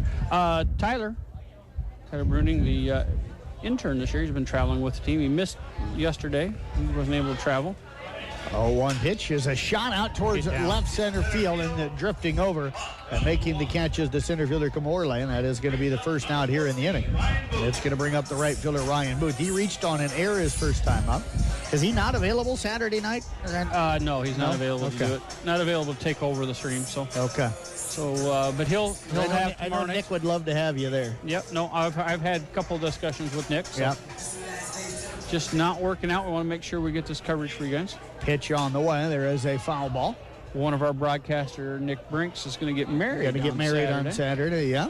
Nice young man. Yeah. So had some conversation with him. He understands that usually he's the one covering for all of us when we go somewhere. So. Yeah. congratulations to him. 0-1 pitch, chopper, foul up the first base side, and the count is no balls and 2 strikes on Ryan Booth. Yeah, looking forward to it.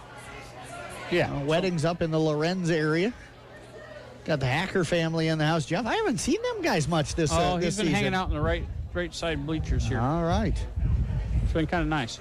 0-2 pitch. There's a chopper that's going to be gloved and knocked down by Thompson, the second baseman, but he had to range over by second base. Not going to be able to make a throw on it. Yeah, I don't think he'd have made a play on that. Nope, infield single that time for Booth. 1 out, runner at first, top of the order, and Mike Wallace coming in. Wallace has singled and scored, reached on an error and scored, so he scored twice here tonight for the Merchants. And he'll step to the plate. Got to remember here, this is a 7-inning game, so where we're used to looking up 4th inning and not thinking much about it. This thing ends here pretty quickly, so we got to tack on some here and start getting back. Abby Derner in the house here tonight. She's at all the home Merchants games. I don't know about road ones. I don't ever get to make those trips. Pitch on the way, up and away.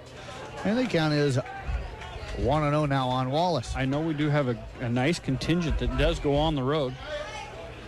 Players mentioned that they can't believe these people will travel. They do. They got their shirts out, Merchant dad, Merchant mom, Merchant brother and sister. So that's new for this year. Looks good. Yeah, 1-0 pitch. There's a chopper, and that's going to get out into left field for another base hit. Back-to-back hits here for the Merchants. They've now got 6 hits on the night. That's going to put runners at first and second with a 1 out, and the batter is the second baseman, Andrew Fay. Fay has grounded over to the first baseman and has also singled and scored here this evening.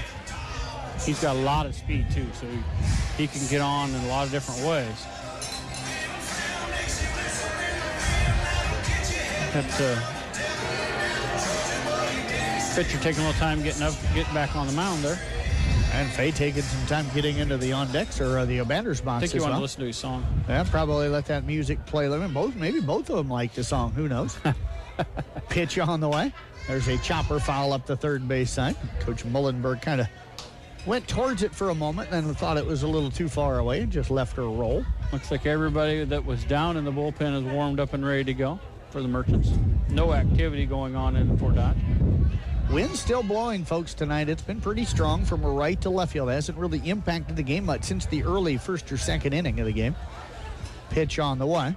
That one is a strike on the outside corner, and the count is 0-2. Had the 2 home runs, Jeff, that maybe got helped by it. And then also there was a fly ball to right that I think would have been gone on any other night, but it got up into that wind and got hung up.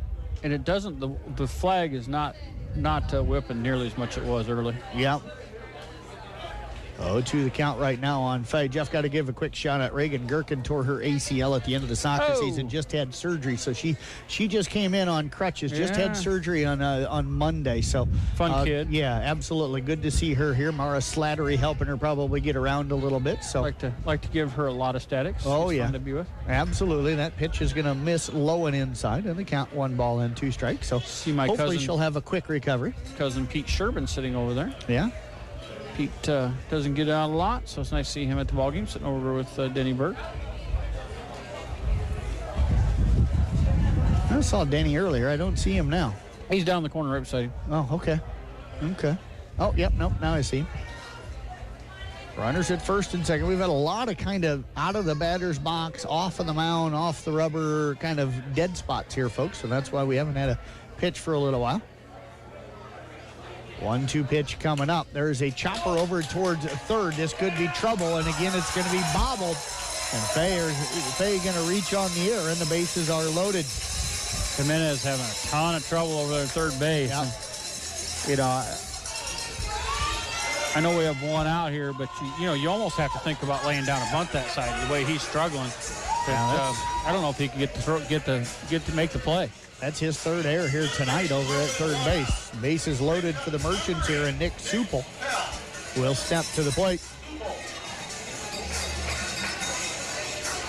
Supple tonight is grounded out to shortstop both times. He does have an RBI on the first one as it scored Wallace. He's got a chance to pick up a couple of more here with a base hit. Yeah, I'd like to see him get a hold of one too. He has been making nice contact, but just not getting it squared up.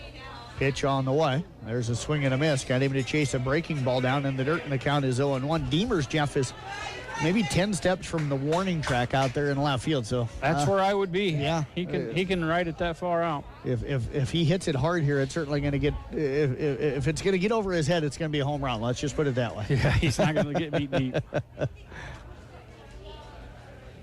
Yeah, he can backpedal all the way to the fence pretty easy. Wind's picking up now, so It has. might get one up in the air. This with that way that flag looks, you can give one a ride that way.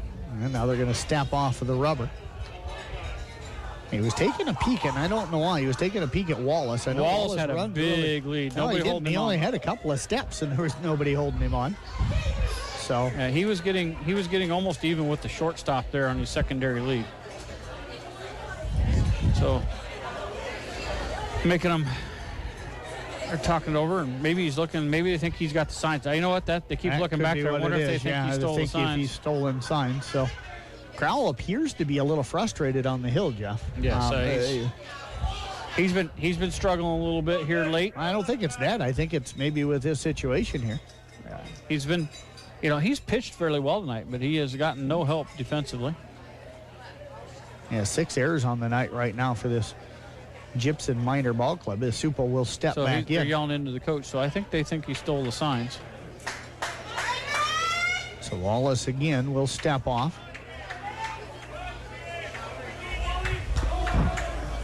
See if they change their deal.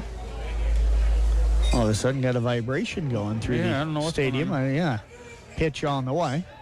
In there for a strike, and quickly the count is 0-2. Supple didn't like that one, so he'll step away from the plate for a moment. Got activity again going on down in the Merchant bullpen. Yeah. I That can't quite. Is that 23? Is that Puckett. who that is? Puckett's Brandon down there. Puckett. And He's from Lakeland 20, College. Costa's down there as well. Yep. He's a Effingham, catcher. Illinois. He's come in and done a nice job. Benberg waiting on deck. Pitch on the way down in the dirt. Tried to get him to chase the same pitch that he got him on the first pitch, but not chasing it this time. Count is 1 ball, 2 strikes. He was ready to chase it and was able to hold up on that one. Booth and Wallace had back-to-back singles, and then Fay reached on an error. That's how we've got bases loaded here. 1 out here in the inning. Need to get at least one here. Need to get something to the outfield or to the right side and at least get a run coming in here. 1-2 the count on Supple. 1 out. Bottom of the 4th. 7-5 Gypsum Miners. There's a chopper, and this time it's going to be fielded by Jimenez. But the throw to second is going to be dropped by Thompson, the second baseman. Wow. Booth will come in to score. Everybody going to be safe on the airs. And reaching on the fielder's choice is going to be Supple. Well, 7 errors on the night right now, Jeff. And Jimenez has got to be thinking, I finally make a play, and then it doesn't work out anyway. Oh, I'm looking at the pitcher thinking, holy cow, I've done everything I need to do. I got a rollover double play. I can get out of this inning. And not only did you not get the double play, you didn't even get the first out. Still in the same situation. I bet you he's thrown 40 or 50 more pitches tonight, Jeff, because of errors. I would agree with you. 7-6, right? Yep, 7-6. Make sure I can't see the scoreboard. Nope, 7-5. Yep, 7-6. Yep, they just scored that 6th run. It still says 7-5 up there, but it's 7-6. There's a shot by Berg to the shortstop. There's a 1 at second. The throw to first is in time. I thought he stepped off the bag, but they'll give him the double play to get out of the inning. 6-4-3, the double play, but the Merchants do get a run back here in the bottom half of the run. They pick up 1 run. They got it on 2 hits. There were 2 errors, and they leave 2 runners left on base. We'll go to the top of the 5th. It's a 7-6 ball game. We're back in a minute here on KKRL. 19 Merchant corporate sponsors are Merchant Park Concession, Kick 106.7, KCIM 1380 92.5, 93.7 KKRL. And now, on to the broadcast booth. We would like to thank these great Merchant program sponsors for 2019. Bloomers Bar and Grill, Echo Electronics, Roman Stephenson Son Construction, Gretaman Associates Insurance and Real Estate, Region 12 Council of Governments, Windstar Lines, Pro Auto, United Bank of Iowa.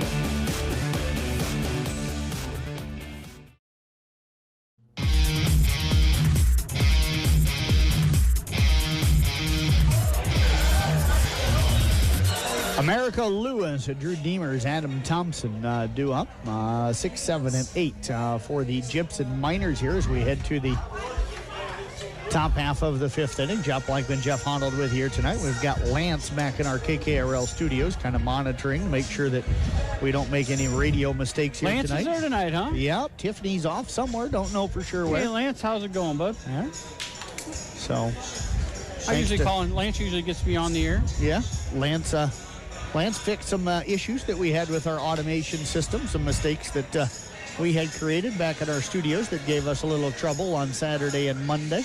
But he got those fixed and working for us, so we thank him for that. I had Tiff just put me on air last night. I didn't have to mess around. He really liked that. Oh, yeah. Yeah.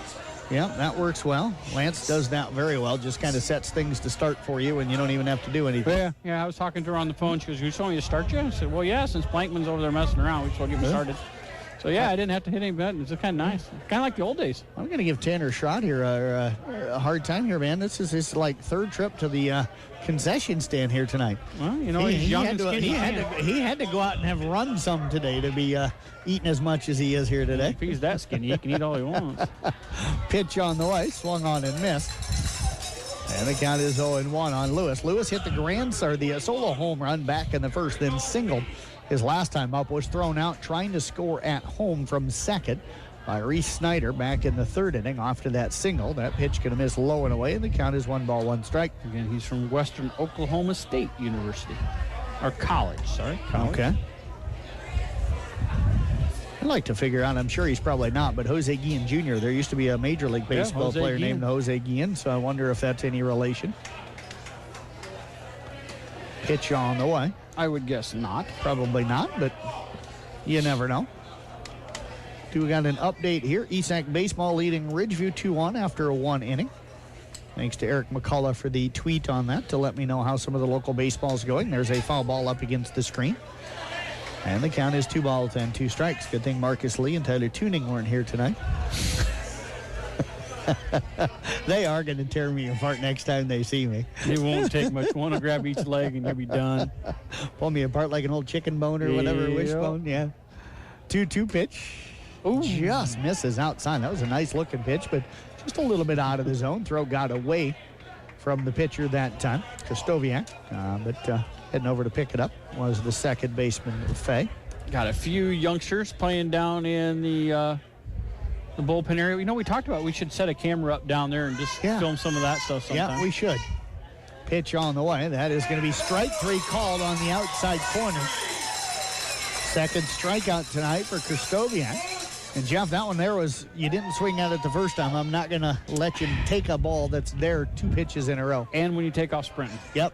You know, if you'd have stood there, I think you'd have been okay. But, yep. And it was close. I mean, it was close enough that you need to be swinging at him.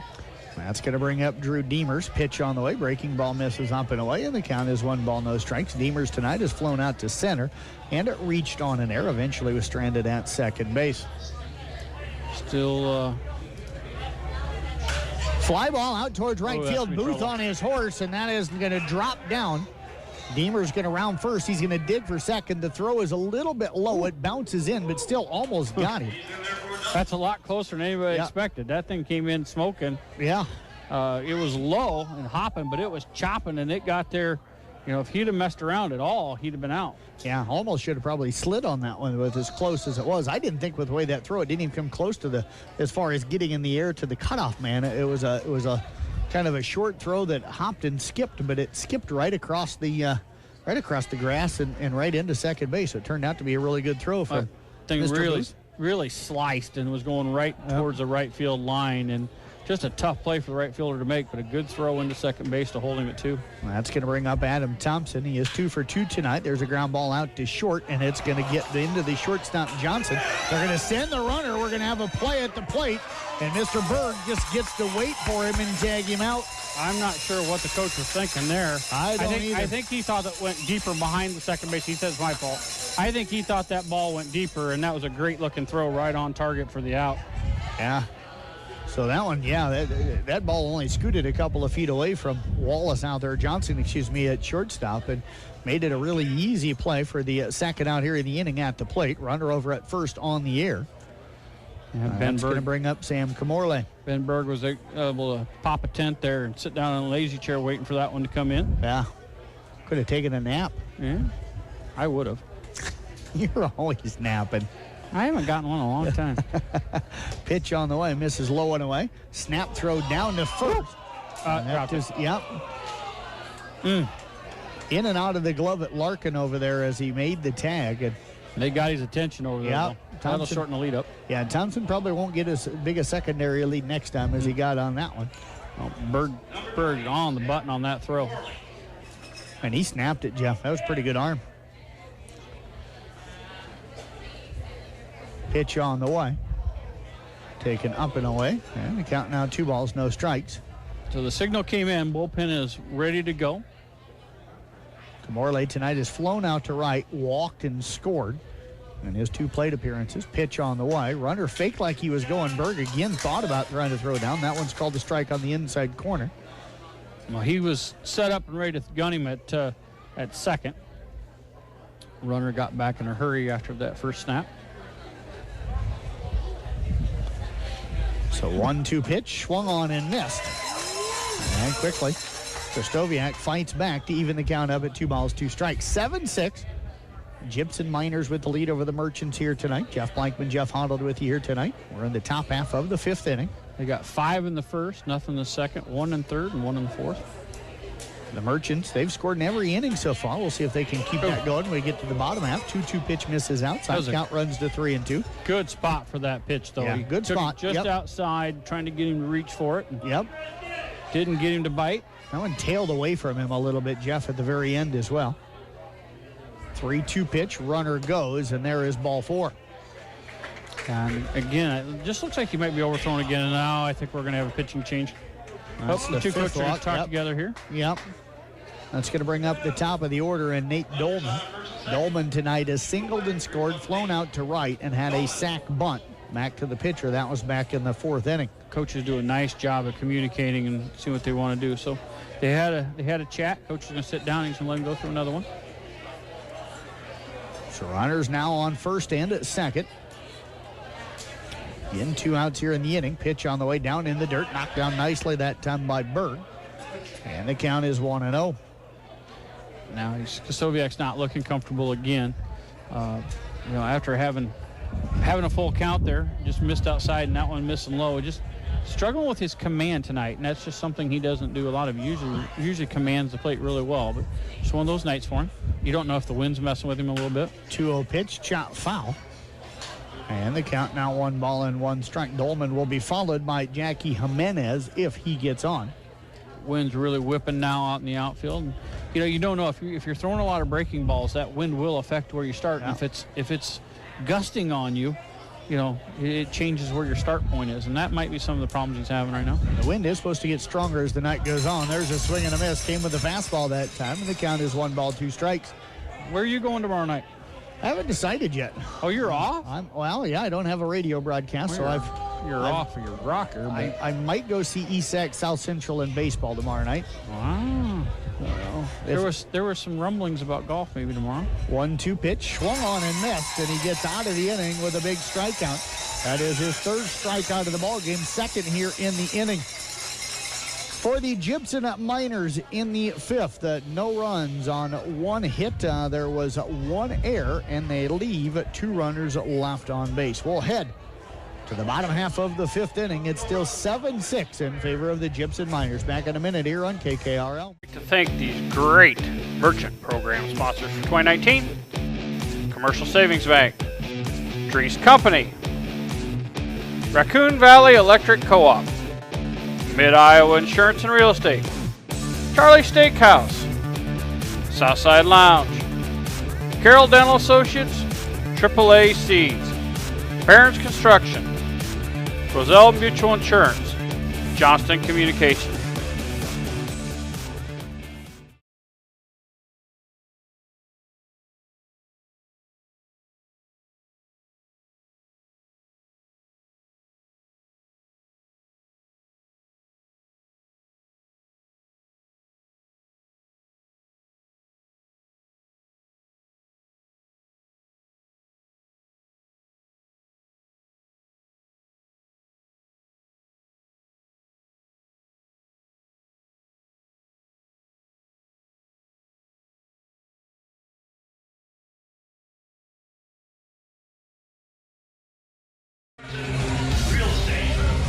We do welcome you back to beautiful Merchants Park. Jeff, the sun was out earlier. It's kind of ducked in behind a little bit of clouds that's starting to form out to the west. Yep. It is supposed to get mostly cloudy tonight with a chance of some thunderstorms after midnight. Supposed to get much windier. I have not. I will.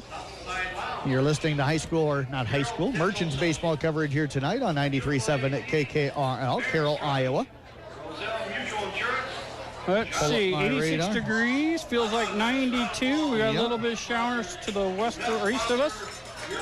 Wind has actually died down straight out of the south now. So, and that's kind of the way you look now. It looks like it's blowing straight out. And no rain coming from the west as far back as, Lincoln, Nebraska right now, but that doesn't mean anything. Like I said, the showers and storm chances were not supposed to be until late tonight towards the early morning hours. So if we get anything, there's a foul ball by Larkin. We head here to the bottom of the fifth inning. Larkin tonight is he looks like 1 for 2. He doesn't look comfortable. He swung there and he stumbled all the way across, but he's ginger on a knee maybe or an ankle there. He might have twisted a little bit that time. A little rain going to clean up that city of Lincoln. Don't need to clean up Lincoln. It's a beautiful place. When's the last time you were there? 0-1 pitch during the football season. Chopper foul, and the count is 0-2. We need to get out there for a volleyball match sometime. We really do. We might have to. Yeah. I'll even buy the ticket. I know. It hurts me to go out there. I had to go to Iowa City, so 0-2 pitch on the way.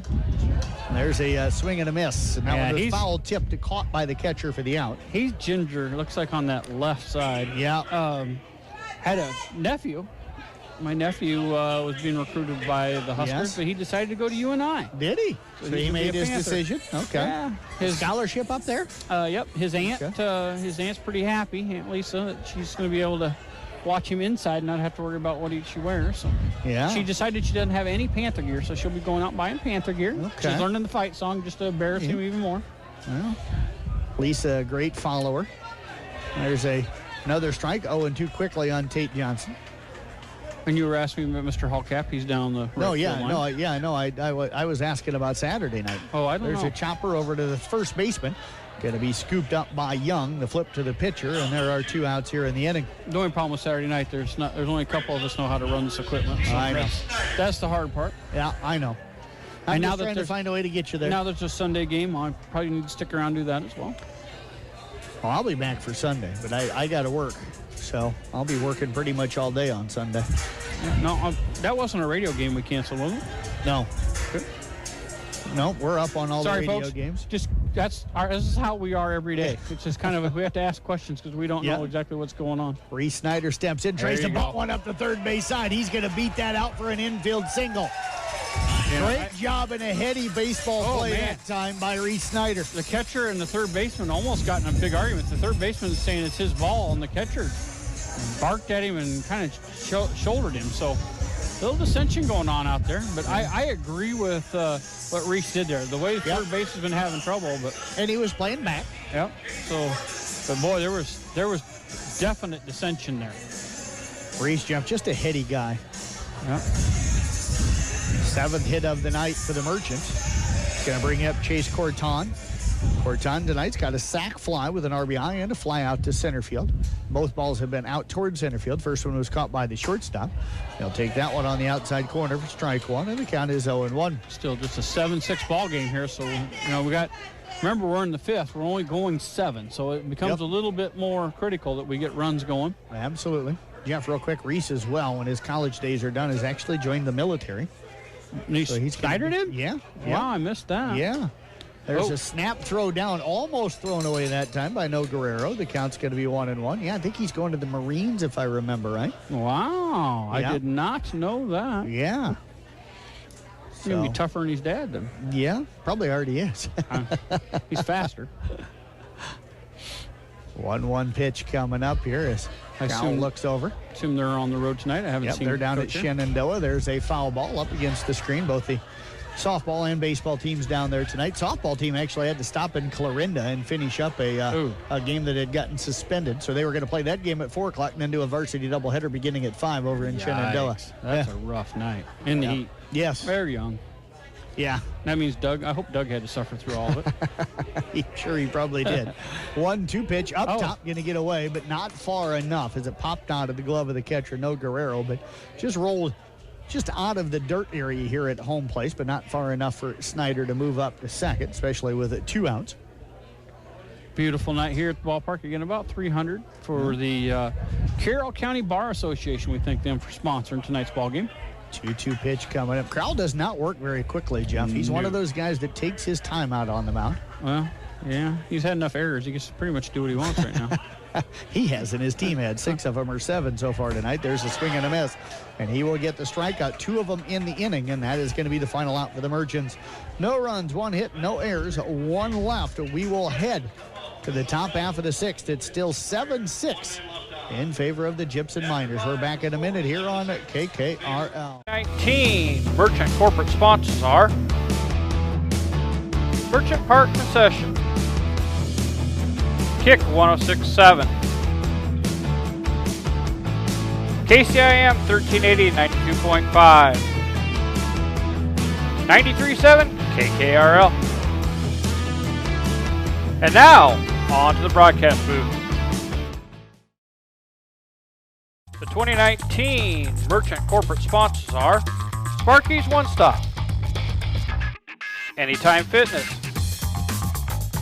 Ike Allen Distributing, Merchant Park Concession, Culver's, Giant Seeds,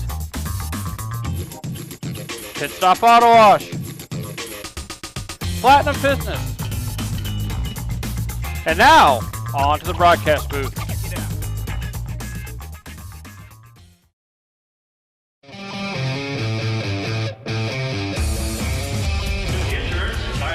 Top of the 6th inning here tonight at a beautiful Merchants Park. Again, right now we've got 86 degrees, I think, outside of the... Still feels like 92 when you're in Yep. the sun. I'm glad Yep. I'm in the shade. Yeah, we've been in That the is not shade fat since we boy got friendly. here. No, you know, Heat and humidity is not fat boy friendly. I used to have to text Doug Bash years ago when he was still being sheriff on the warm days. I haven't had to do that for a few years. That just made me think of that. Got a new pitcher Yeah, on the we mound. got a new pitcher. Brandon Puckett. He's a Yep. left-handed pitcher out of Lakeland College, Effingham, Illinois. So Krastoviak will go 5 innings here tonight. Puckett will come in to replace him. You know, really gutsy effort out of Krastoviak. I don't think he had his best stuff tonight, but you know, battled, stayed in it, and kept us right there. We're down 1 run when he leaves, and did a nice job of keeping us in there. Puckett has done a nice job too over the season. See if he can come in and shut her down here and get us back up to bat. Jimenez Young, No Guerrero, 2-3-4 due up for the Gypsum Miners here in the 6th inning. Puckett, Jeff, almost looks a little bit like Cody Williams out there. Pitch on the way. It's going to miss outside. And the count is 1-0. When he first kind of get set there, and he's throwing from the stretch with nobody on, he came set. I was like, that looks like Cody. You know, and he reminds me of a young pitcher we had last year too. 1-0 pitch on the way. That one is pop foul. Wallace going to give chase. I don't think he's going to have a play, and that's when it's going to get out of play. Young that kids really over there. drifted. Yep. The wind really took that at the last minute. You know, all the guys were kind of looking up, and then all of a sudden it was just gone. Count runs now to 1 ball and 1 strike. Again, shout out to Scotty Parcher for the beautiful field Yep. conditions. Boy, it's gorgeous. I had the Boone people last night commenting how gorgeous this place is. 1-1 pitch on the way. There's a chopper Wallace will range over from third, scoops, and it throws a 1 up and Wow. a 1 down.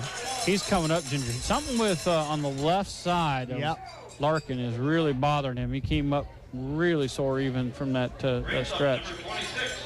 That'll bring up to the plate. Now he had Jamie Young, and he's still trying to stretch it out over there. So he's hopefully nothing too terribly serious. Coaches, I think, noticed that and they're hollering into the dugout. So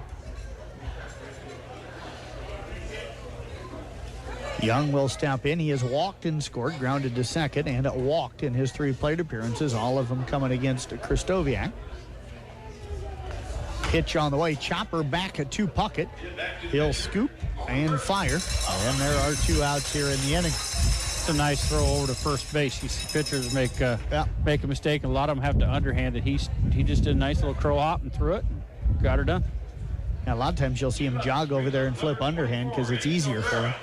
You know, don't see as many problems, Jeff, with softball pitchers at the high school level making that throw years ago. No way. Probably 5-10 years ago, you'd have pitchers that would be, so used to underhand. Really worried about throwing over to first, but that hasn't been an issue the last few years. No, Guerrero will step in. He hits 2 for 3 tonight. He'll take the first pitch for ball 1. He has singled, drove in a run, and scored, struck out looking, and single driving in a run, so a couple of RBI for him on the night.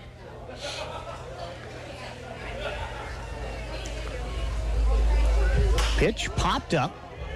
That's going to stay on the infield. Fay, the second baseman, will call everybody off. He'll make the catch behind the pitcher's mound, and it's a 1-2-3 inning for Puckett. No runs, no hits, no errors, nobody left. We'll head to the bottom half of the 6th. The Merchants will have 9-1-2 when we come back in 1 minute here on KKRL. To thank these great Merchant program sponsors for 2019, Commercial Savings Bank, Dries Company, Raccoon Valley Electric Co-op, Mid-Iowa Insurance and Real Estate, Charlie Steakhouse, Southside Lounge, Carroll Dental Associates, AAA Seeds, Barron's Construction, Roselle Mutual Insurance, Johnston Communications. 19 Merchant corporate sponsors are Merchant Park Concession,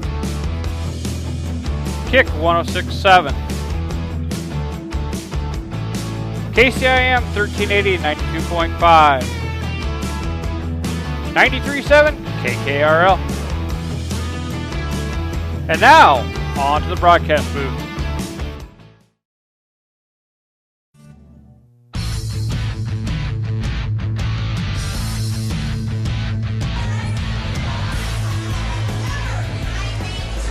Ryan Booth will lead things off. He'll be followed by Mike Wallace and then Andrew Fay. Crowell still on the hill here tonight for the Gibson Miners. You know, I'm glad the mics were turned off so they couldn't hear you singing "Take Me Out to the Ball Game." You are tone deaf. I don't ever sing, so I know I'm tone deaf. Years ago, you're deaf. I know that. Yeah. I got to keep telling them to turn down the headphones. Years ago, I'm lucky now, but years ago back at the radio station, I used to have the people back in the studio used to record me when I would be singing as I was waiting to go on the air, and then every now and then they would put it out over the air, and it was not pretty. The dogs would howl pretty loud. Yeah, they would. Yeah, I literally am tone deaf. You joke about it. No, I'm not joking. Deaf. Yeah, I've been around you. No, you're. I can't tell the difference in the tone between do, to, or lo, or whatever all that was. Do, re, mi, or whatever. It might be because you've turned the music up for so long that you can't hear it. Yeah, I just like noise. It's always better for me if I just hear noise. Oh, that's all I hear when folks. He's been have headphones on for so long. I have to beg him to turn it down so I can at least keep part of my hearing. Ryan Booth chops one out towards the second baseman Thompson. He'll scoop and fires over to first. 1 pitch, 1 out for the Merchants here in the bottom half of the 6th inning. It's going to bring up the top of the order and Mike Wallace. And my wife complains about my hearing because I have the TV cranked up and I just say blame Blankman. Yeah, it's not been good. Keep it turned up. Usually you can get over top of the crowd noise and it kind of deafens the. We got somewhat of noise canceling, but not true noise canceling. Yeah. So Wallace will step in tonight, 2 for 3. He has singled twice, scored twice. and has reached on an error here in the game. So he's been on base all 3 times. And the first pitch on the way in there for a strike, and the count is 0-1. Real quick here, Jeff. Chad Klein's sending me this to have a little fun with me here tonight. Dedham Willie co-ed softball tonight, 3rd and 4th graders.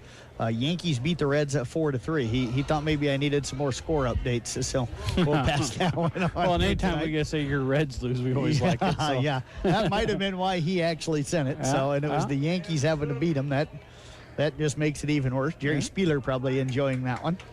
Him, Steve Cook, and every other Yankee fan in this area. Well, Dedham softball. Yeah, 1-1 pitch is fouled back. Most of these seasons are pretty well wrapping up. I think most of the Carroll ones are done, and the local ones are getting done as well. Yeah, Tiger Night softball tournament going to be this Saturday up at the Little League Complex. Yeah. I'll get up there for the early part of that before I have to get home. Yes, I need to film you. You wouldn't believe it. He'll stand out there between the 2 deals and keep 2 books and have them right. 1-2 pitch on the way. It's going to miss, and the count's 2-2. He'll stand between the 2 diamonds, have 2 books going, carry a conversation, and be eating sunflower seeds all at the same time. I've kept a lot of book in my day. I know. I get it, but I don't keep pitch counts when I'm doing 2 different games at the same time, so I don't go that far. 2-2 the count right now on the pitch or on the batter Mike Wallace. Pitch on the way. That's going to hit him. Oh, that hurt too. That is our first hit by pitch here tonight. That one got him up in between the shoulder blades. That did. And he's gotten wild. It looks like he's lost his command here a little bit, which is good for the Merchants. See if we can't make him pay for that. Well, Jeff, and even though there's one out, Wallace runs really, really well. They got action going on their bullpen right now. 20-something down there, Jeff. I can't quite get 22. So 22 is Jacob Wesselman from Briarcliff down warming up in the Fort Dodge bullpen. Nothing going on in the Merchants. No, they're probably pretty set on having Mr. Puckett closing out. Runner goes. There's the throw down to second. Not going to be in time. Going to get out into center. Wallace, the tying run, going to move down to third, and he'll be in 90 feet away. You know, that ball did not go that deep, and the center fielder did not hustle after that as much, and Wallace beat it so bad they didn't even attempt to throw at third base. Well, the center fielder didn't come in, Jeff, really back up that play all that much. He was late kind of getting there. And, you know, this park is deeper than most, so if you're not used to it, you know, you got to really anticipate throws and break early on this one. 8th error on the night right now for the Gibson Miners. Merchants got a good chance to tie this one up here. Pitch on the way. Knocked down that time by the catcher. Again, they played really good ball. I mean, they put a lot of pressure on. They're looking quickly over there. They really need that. I think their pitcher's done, and they're realizing it. Yeah, they're waving, and that might be why they've got the infield pulled in again. They're saying the pitcher down there said he's ready to go. So we'll see if he maybe finishes up to Fay here. Pitch on the way. Yeah, just misses outside. He's lost his command here in this inning. You know, he was all around the plate most of the time, but struggling right now. See if we can't get him to groove one over the plate and give one a ride. Pitch on the way to Fay. Going to be in there for a strike, and the count is 3-1. Yeah, that one was a little bit outside. Fay really wasn't what he was wanting, so you watch that one. With the 3-0 count, I don't think he had the green light anyway. You know what, with Cody, I would not be surprised. He really lets him go. 3-1 pitch coming up. It's on the way, taken outside for ball 4. That should be it, I would think. First walk issued tonight for Kroll.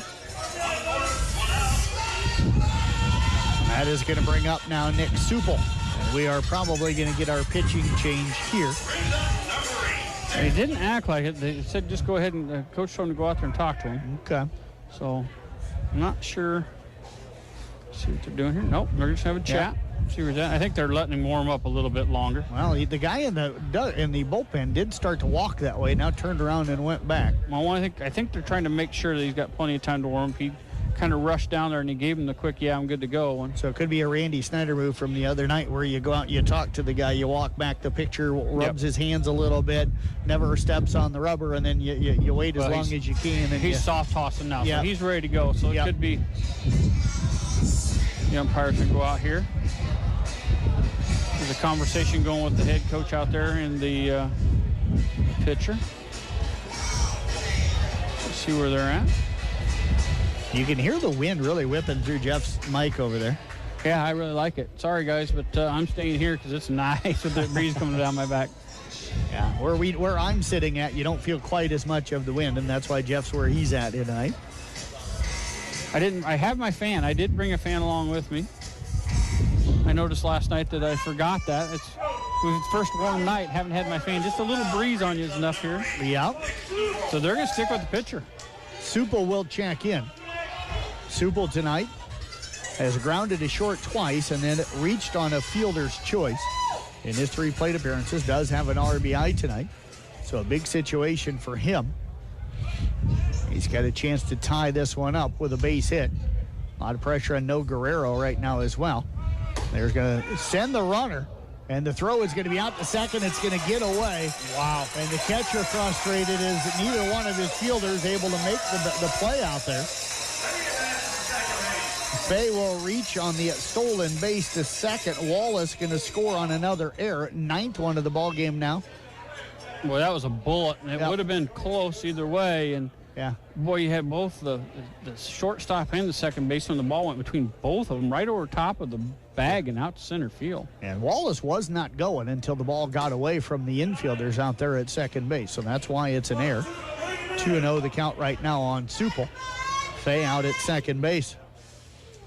So that's nice. We've got it tied up here now. See if we can't take the lead. Shut them down the top of 7th. Crowell going to miss inside. Count 3 balls, no strikes. And Jeff, if you're him tonight, we've talked about all the years, but he's given up 7 runs tonight. Only 2 of those have been earned. Well, and he threw a lot. Now they're going to make the change here on 3-0. Yeah. But, you know, he threw a lot of pitches, extra pitches, just through the errors. You bet. Absolutely. We're going to step away. We've got a pitching change. Merchants have got it tied here in the bottom of the 6th. Runner at second, 1 out. We're back in 1 minute right here on KKRL. I'd like to thank these great Merchant program sponsors for 2019. Commercial Savings Bank, Dries Company, Raccoon Valley Electric Co-op, Mid-Iowa Insurance and Real Estate, Charlie Steakhouse, Southside Lounge, Carroll Dental Associates, AAA Seeds, Barron's Construction, Roselle Mutual Insurance, Johnston Communications.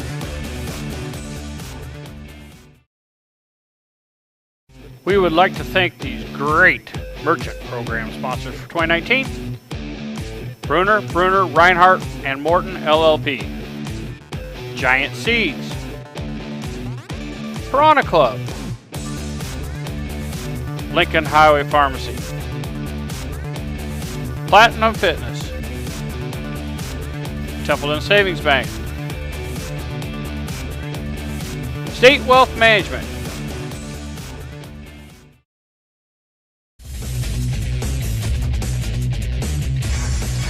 Jacob Wesselman from Briarcliff University is the new pitcher here I'm glad tonight. I don't have the camera turned on you doing YMCA. I can dance. I just can't No, sing. you can't. Hey, I'm going to show all the dance moves tomorrow night. Oh, I'm so glad I'm not going to that wedding. Nick, I love you to death, but I do not want to see Blankman dancing. Hey, I used to have a dance named after me. Yeah, I know. That wasn't a compliment. I don't think there's enough brown stuff in a bottle to make me want to watch you dance. I got rhythm, man. I got rhythm. You got something. We got Wesselman, the new Tyler pitcher. Jacobson for Warming the up. Merchants down warming up. He's out of Elkhorn.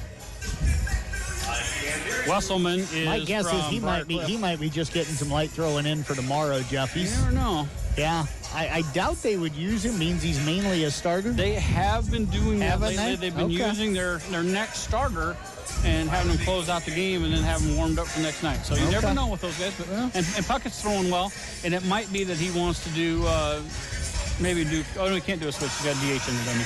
Yeah. So he can double switch, and he may do something with him.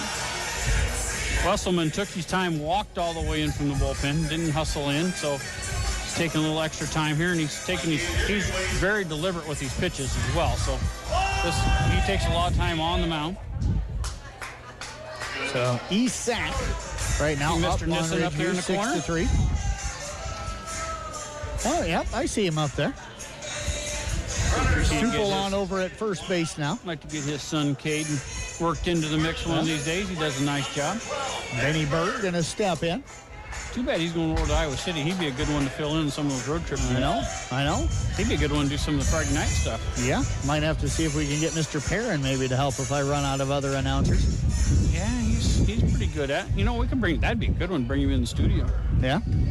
Break him in early. All right, we got tie game. We got to get this broke open now. Runners at first and second, just a one out. Gibson Miners right now in double play depth. As Berg steps in, he is 0 for 3 tonight. Ben coming off a big night last night. Pitch on the way is fouled back out of play, and the count is 0-1. Ben tonight has struck out swinging and grounded out to the shortstop in his other 2 plate appearances. One of those was a 6-4-3 double play. We're in the bottom of the 6th. We're only playing 7 tonight. It's a weeknight, so kind of critical to get some runs on the board. Yeah, it looks like Larkin must have an ankle. He's got it all taped up now. Leon Mulbauer in the house here tonight. A 1 pitch coming up to Berg. And the pitch on the way. Outside, they're going to throw down to first. Runner going to take off to third, and the throw's going to hit him. He is in a little bit of pain, Jeff, as now Supple going to move up to second. Yeah, he got hit dead. They got hit right in the back on a throw from the first baseman. Didn't he get hit in the middle of the back to get there? Yeah, So yes. That's back-to-back hits in the back. I'm sure he's pretty sore, and that one got him square, too. Oh, you know what? He tweaked a leg. Okay, because he stopped as he came around. Now he's saying out right in the middle of the back. Yeah. Trying to stretch that out a little bit.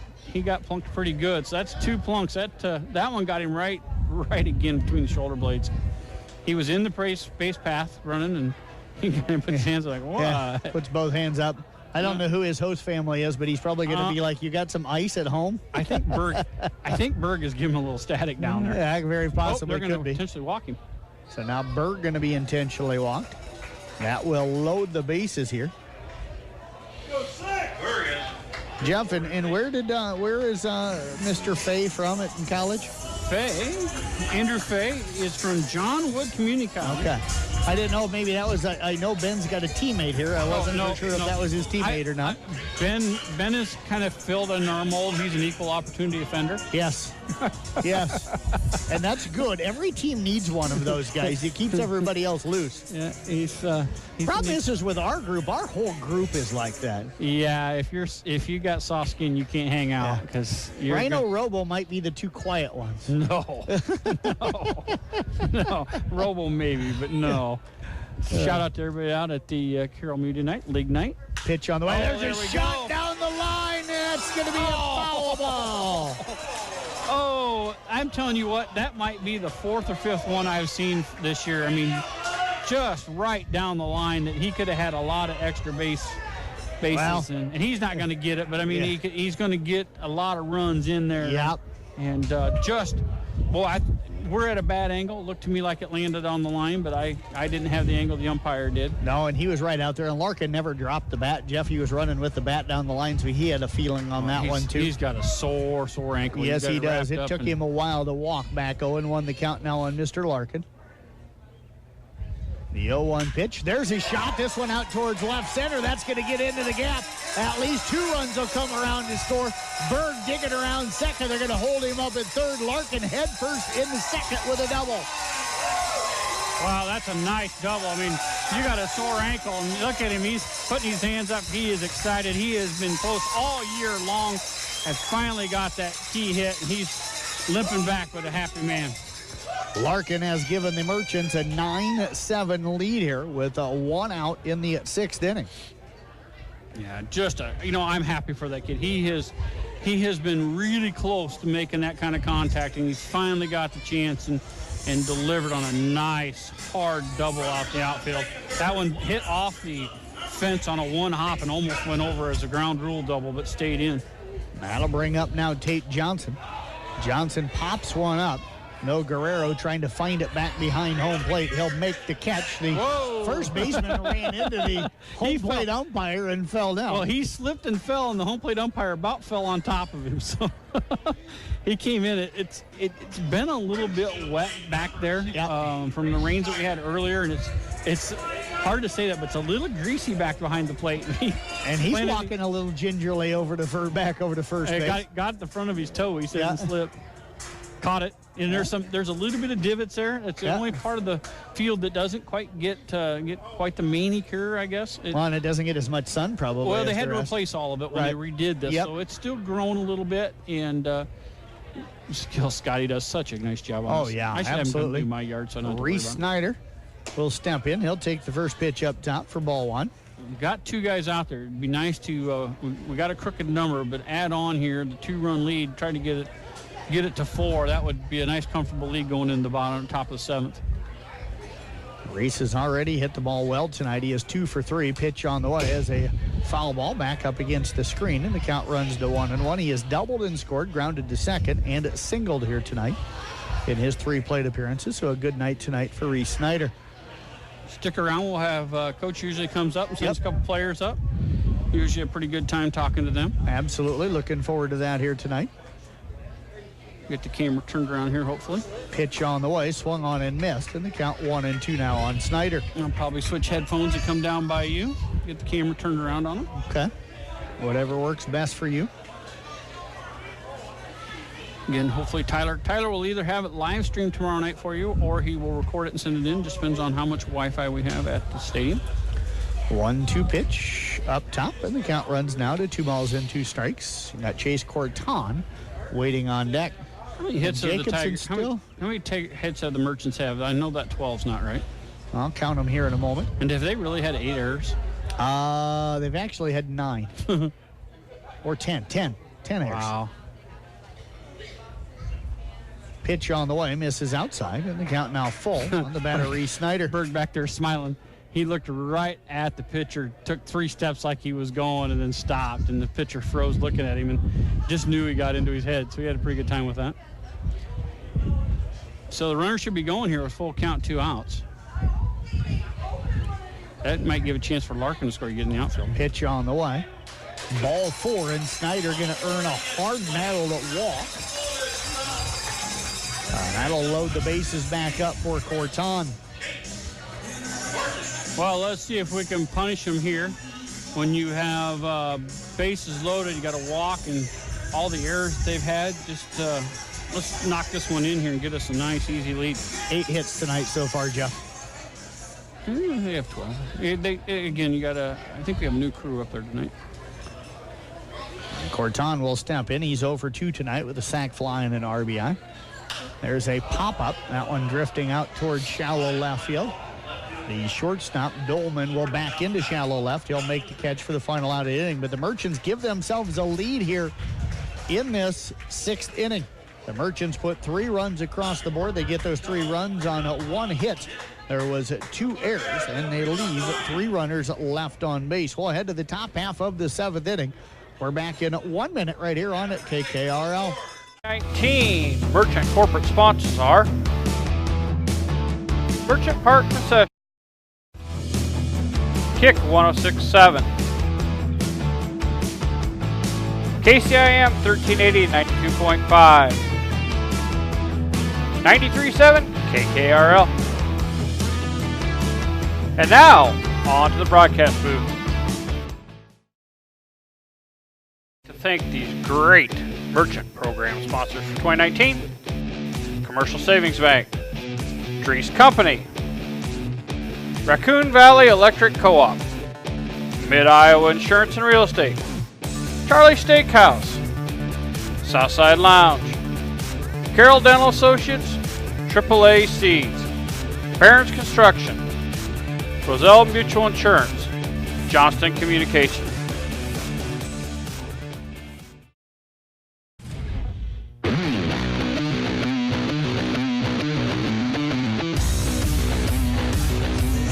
Well, Jeff was right. Tyler Jacobson wasn't just warming up for tomorrow night. He is coming in to try and close this one out. He will pitch the 7th inning here. I'm surprised they took Puckett out, Jeff. I understand the thought process. Puckett, though, with a 1-2-3 inning in that 6th, was throwing really well. Yeah, you know what? But he was on his way out there, too, and they pulled him back. So I think they're just trying to don't know what they're doing, but they've been pretty good with these pitchers, so hopefully they know what they're doing. I'm sure they do. They know more about coaching pitchers than I do. Well, That's and for sure. the nice thing is we'll be able to ask them about it. Yep. Yep. So it's going to be Jose Guillen Jr., America Lewis, and Drew Demers, the 5, 6, 7 batters in the lineup for the Gibson Miners as we head here to the top of the 7th inning. 9-7, Merchants with the lead. Crowd has hung on here tonight. It has cooled down nice. It's only 8:30, so been a fairly Very nice, quick fairly, pace. you nice just said it. You just said it. Well, I'm just saying it's been a nice pace to the game. Let's keep it that way. But again, a nice pace, and you got to like what you've seen out of the Merchants tonight. A pretty clean set of games, and a nice job. Jose Guillen Jr. will step in. Again, he has had a 3-run home run, a fly out to right, and a line drive for the third baseman. He'll swing and miss, and the count is 0-1. We'll see if you didn't put the radio jinx on it here, though. I usually do. I know. I appreciate that. You're welcome. You made me stay last night. Oh, one pitch popped up. That one out into left center field. Snyder's got a beat on it, and that one keeps moving on him, but he'll make the catch. And that is the first out here of the inning. Hey, you're the one that likes doing the baseball, Phil. I do like Yeah, baseball. I have to admit it. But that one was a long one last night. Yeah. Actually, it wasn't that long until we got to the last inning. My softball game lasted about as long. I think my last inning took an hour. Yeah, probably. And that's the one that got me. Yep. America Lewis will step in. He's got a solo home run tonight, a single and a strikeout looking in his 3 plate appearances, so he's 2 for 3. Has not faced Jacobson yet tonight. And the pitch on the way is up top for ball 1. Either way, I really like this Merchant team. They don't get down. There's been multiple times they've been down 5 runs or what have you, and they just keep battling. They battle back. Pitch on the way on the outside corner for a strike, and the count is 1-1 strike. You look at the Gypsum Miners, they put 5 up in the first, 1 in the third, 1 in the fourth. For the Merchants, you got 1 in the first, 2 in the second, 2 in the third, 1 in the fourth. 1-1 pitch swung on and missed, and the count runs now to 1-2 strikes. And then 3 in the sixth. So, just nice, even balance. They've been putting pressure on them all night long and causing those errors, and just doing a great job of playing team ball. 1-2 pitch. Swung on and missed. 2 outs here in the inning. The Merchants now an out away as Jacobson picks up the strikeout. That'll bring to the plate Drew Demers. He has flown out to center, reached on an error, and doubled here tonight. Brings up number 14. I think you see why maybe Coach made that change. A little bit different pitcher here. Yep. A little harder thrower. And I think, is he scheduled to pitch tomorrow night? I don't think he is. I think they like to do this and save him for a day or two. So. And the pitch on the way is in there for a strike, and the count is 0-1. Nice looking. Just attacking the zone right now. Keep plunking away at him with 2 outs. He was dominant down there at Exire Elkhorn Kimballton. Pitch on the way. There's a line drive caught by Jacobson on the hill. And the Merchants are going to win it here tonight by a final of 9-7. No runs, no hits, no errors, and nobody left in the 7th inning for the Gypsum Miners of Fort Dodge. Carroll Merchants win it here tonight, 9-7. We're back with postgame coming up next here on KKRL. We would like to thank these great Merchant program sponsors for 2019. Anytime Fitness, Computer Concepts of Iowa, Court Street, LLC, Lens Insurance and Real Estate, Litterdale Country Store, Carroll Glass, Market on 30, Merchant Park Concessions. The 2019 Merchant corporate sponsors are Sparky's One Stop, Anytime Fitness,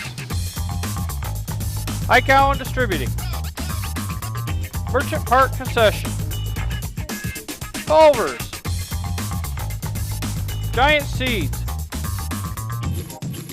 Pit Stop Auto Wash, Platinum Business. And now, on to the broadcast booth.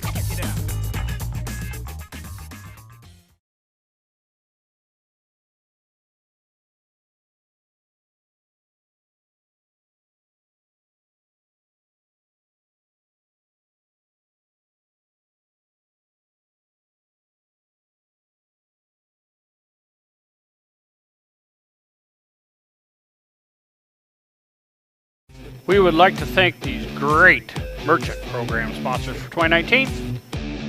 Bruner, Reinhardt, and Morton LLP. Giant Seeds. Piranha Club. Lincoln Highway Pharmacy. Platinum Fitness. Templeton Savings Bank. State Wealth Management. I'd like to thank these great merchant program sponsors for 2019. Commercial Savings Bank. Dries Company. Raccoon Valley Electric Co-op. Mid-Iowa Insurance and Real Estate. Charlie Steakhouse. Southside Lounge. Carroll Dental Associates. AAA Seeds. Barron's Construction. Roselle Mutual Insurance. Johnston Communications. 19 merchant corporate sponsors are Merchant Park Concession, Kick 106.7, KCIM 1380 92.5, 93.7 KKRL. And now, on to the broadcast booth. At 792-1755.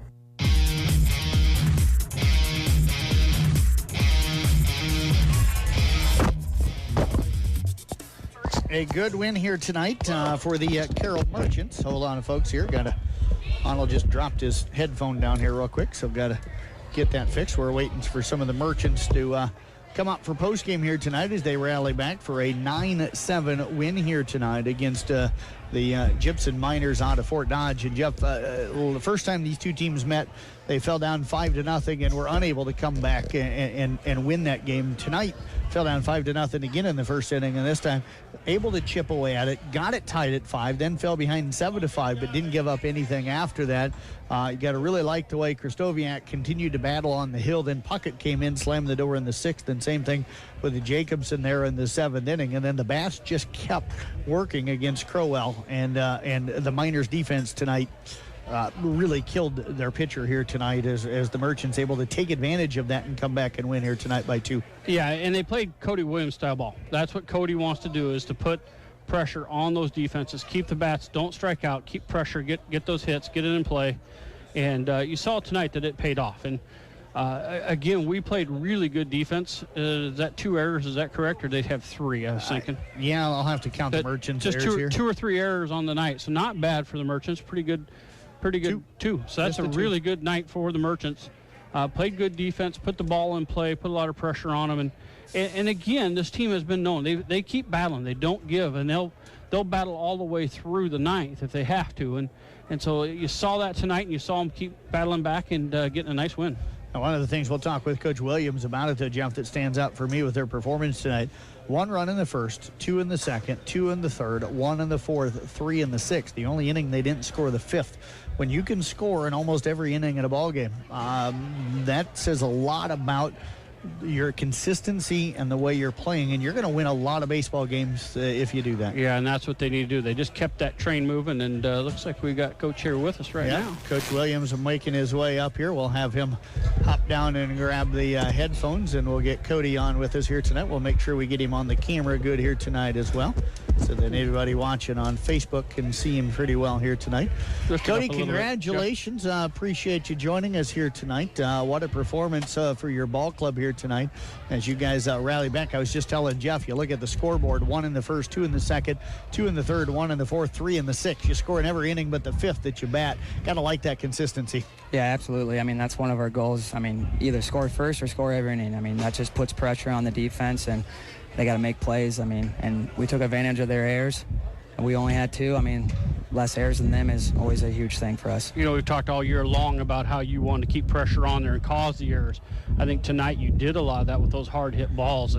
But talk about Larkin. He's been battling all year long. He's been so close to getting that big hit, and tonight he got it. Yeah, it was huge for us. I mean, he did it in pain too. I said, I think you're better when you have a lot of pain, because you're not worried about your swing, you're not worried about anything but the pain you have, and you put a good swing on it, and that was huge for us. Yeah, and he'll be up here to talk after he's getting. Yeah, now It might take him a while. He was able to lug out a kind of a double on that one and stuff, and then he got up and he showed the emotion, the passion this team is showing here late in the season. First really, really hot game of the year, and these guys still went out and gave great effort. Yeah, it was fun. I mean, it was a fun game to be a part of, and the energy was up all game with our dugout. We kept the momentum in our dugout, wasn't worried about them, just kept it on us, and that's what it takes to win. When I talked to you before the game, you had said you guys fell down 5-0 to them the first time you faced them and not able to come back. Tonight got down 5-0 again. Krystkowiak settled in, though, and really pitched well after that. Never panicked even in that first inning when he was giving up a couple of shots. Yeah, that second and third inning, he actually threw up zeros, gave up a two on the fourth inning. But that's what you have to do when you give up a 5 spot. Just keep on battling. I mean, when he gave up 2 runs in the fourth, he walked 2 batters, and if you give up 3 bases, the good teams are going to take advantage of that. But he was able to battle up, so we could get him 5 innings, use Puckett for 1 inning, kind of bullpen, so we have him for tomorrow and Saturday, and Jacobson, just a nice little bullpen to close it out for us. Couple questions for you here, but Krystkowiak, he has been just dominant lately.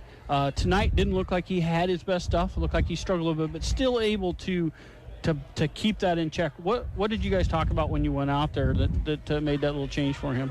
Well, he just had to be better 1-2, 0-2. I mean, those 2 home runs, he left up a hanging breaking ball 1-2, and another one I think was 2 strikes. So you got to bury those in the dirt, make them swing, and just, that happens. I mean, that's what we told him. Hey, you got to be better 0-2. You got to get ahead of the count, and just don't give up free bases. And he was able to settle in and do just that. And I think you mentioned here, but we're going to go back to it, that we were a little bit surprised. Puckett looked like he was headed back out for the 9th or 7th, 9th. It feels like 9. But you went ahead and made the change. What was the thinking there, and what's the strategy you were going with? I said if we get ahead, you're going to close the game out for us. And I told my assistant, hey, if we get ahead, he was in the ball game. He forgot to mention to Puckett, hey, if we get the lead here, we're going to go Jacobson. And that's awesome because now we have Puckett for tomorrow, even Saturday, and we have Jacobson starting Saturday or Sunday. We don't know yet, but. Coach, I want to mention the 2 guys at the top of your order. You can look at Mike Wallace tonight. Didn't go 4 for 4, but he was on base all 4 times, and he created a lot of havoc out on the base pass. Andrew Fay, then, as the number 2 guy in your lineup, got out the first time, but then got on base 3 times after that. You get that kind of consistency and those kind of numbers out of your 1 and 2 guys. That sets a lot of things up offensively for you guys to be able to do, and both those guys can create havoc for you out on the base pass. Yep, and that's why they're there. And especially with Supple and Berg behind him, I know those guys can drive him in, and Larkin. So, I mean, that's what they got to do at top of the order is get on base. I mean, I don't care how you do it, just get on base because we're going to run.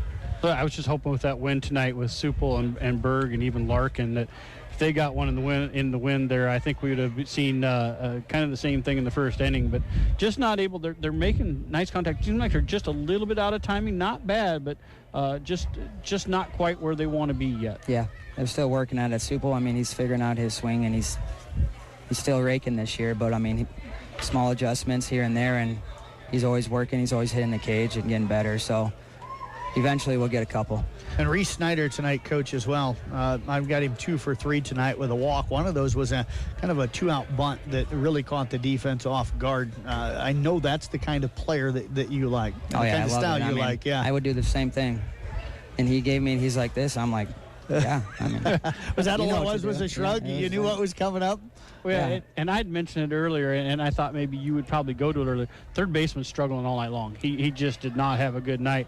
That looked like a good play. Now, the catcher's an athletic kid and has a good arm, but that looked like a good play because it looked like that third baseman might struggle a little bit. So kind of you wonder if him with Reese doing a little coaching, if that isn't kind of coming across where he's thinking like a coach there going, this ought to be easy. Yeah, absolutely. I mean, and he bunted it first. He knew he didn't have to run out of the box, be in a hurry. If you bunt it down, third baseman so far back, he's got decent speed. He's going to be safe 99% of the time. Busy next few days for you guys, back in action tomorrow, Saturday, and then a makeup game on Sunday, if I understand correct. So going to be warm. They're talking heat indices the next couple of days, up over 105 degrees potentially tomorrow and Saturday. I haven't looked to see what Sunday's going to be like, but how do you keep the guys, I know the games are in the evening, but it's still going to be warm. How do you keep the guys from getting overworked here with 4 games in a row, or 5 games actually in a row? Yeah, they just, drink water, get rest. Just got to do that, and especially when we're going to be out in the sun. Tomorrow's a 4:30 start time because they don't have no lights. Yep. So, I mean, we're going to be out in the sun all day. I mean, we just got to stay hydrated, get plenty of rest, and hopefully good things happen. So you were talking about that, but we were talking about the pitching staff as well. So you're looking all the way into next week now as far as trying to plan out your pitchers and lay them out. Just try to keep them rotating as fast as you can, or it's still all on feel and how they're looking? Yeah, it's still on feel. Travis started in Storm Lake, and he had a little tenderness in his tricep, so hopefully he's able to throw next week. So, I mean, right now it's if people can stay healthy and go from there. Sounds and, like, you know, it's one of those things we'll take it day by day, and hopefully we figure it out this weekend, and then after a day or two, we'll know what we're going to do next week. a little bit of good news. Tyler Lang's going to start some throwing here, some soft toss and stuff, and get going. So they've hopefully he's healthy. I don't know if we'll see him He's back. got an MRI the 11th, I'm pretty sure. Yeah, they still are saying that it's a strain, so they want him to go ahead and toss. So we'll see how that works out for him. Well, I tell you what, Coach, appreciate you joining us here tonight. Congratulations on the win, and go get some rest here tonight. Yep. You bet. Cody Williams joining us here. We're going to step away. We'll take a 1-minute break. We'll come back. We'll talk with some of the players, including Mr. Larkin, who's making his way up here. We're back in 1 minute here on KKRL. The 2019 Merchant corporate sponsors are Sparky's One Stop, Anytime Fitness, Ike Allen Distributing, Merchant Park Concession, Culver's, Giant Seeds, Pit Stop Auto Wash, Platinum Fitness. And now, on to the broadcast booth.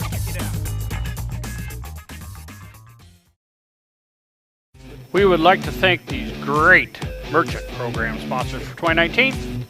Bloomers Bar and Grill, Echo Electronics, Roman Stephenson Son Construction, Gredeman Associates Insurance and Real Estate, Region 12 Council of Governments, Windstar Lines, Pro Auto, United Bank of Iowa.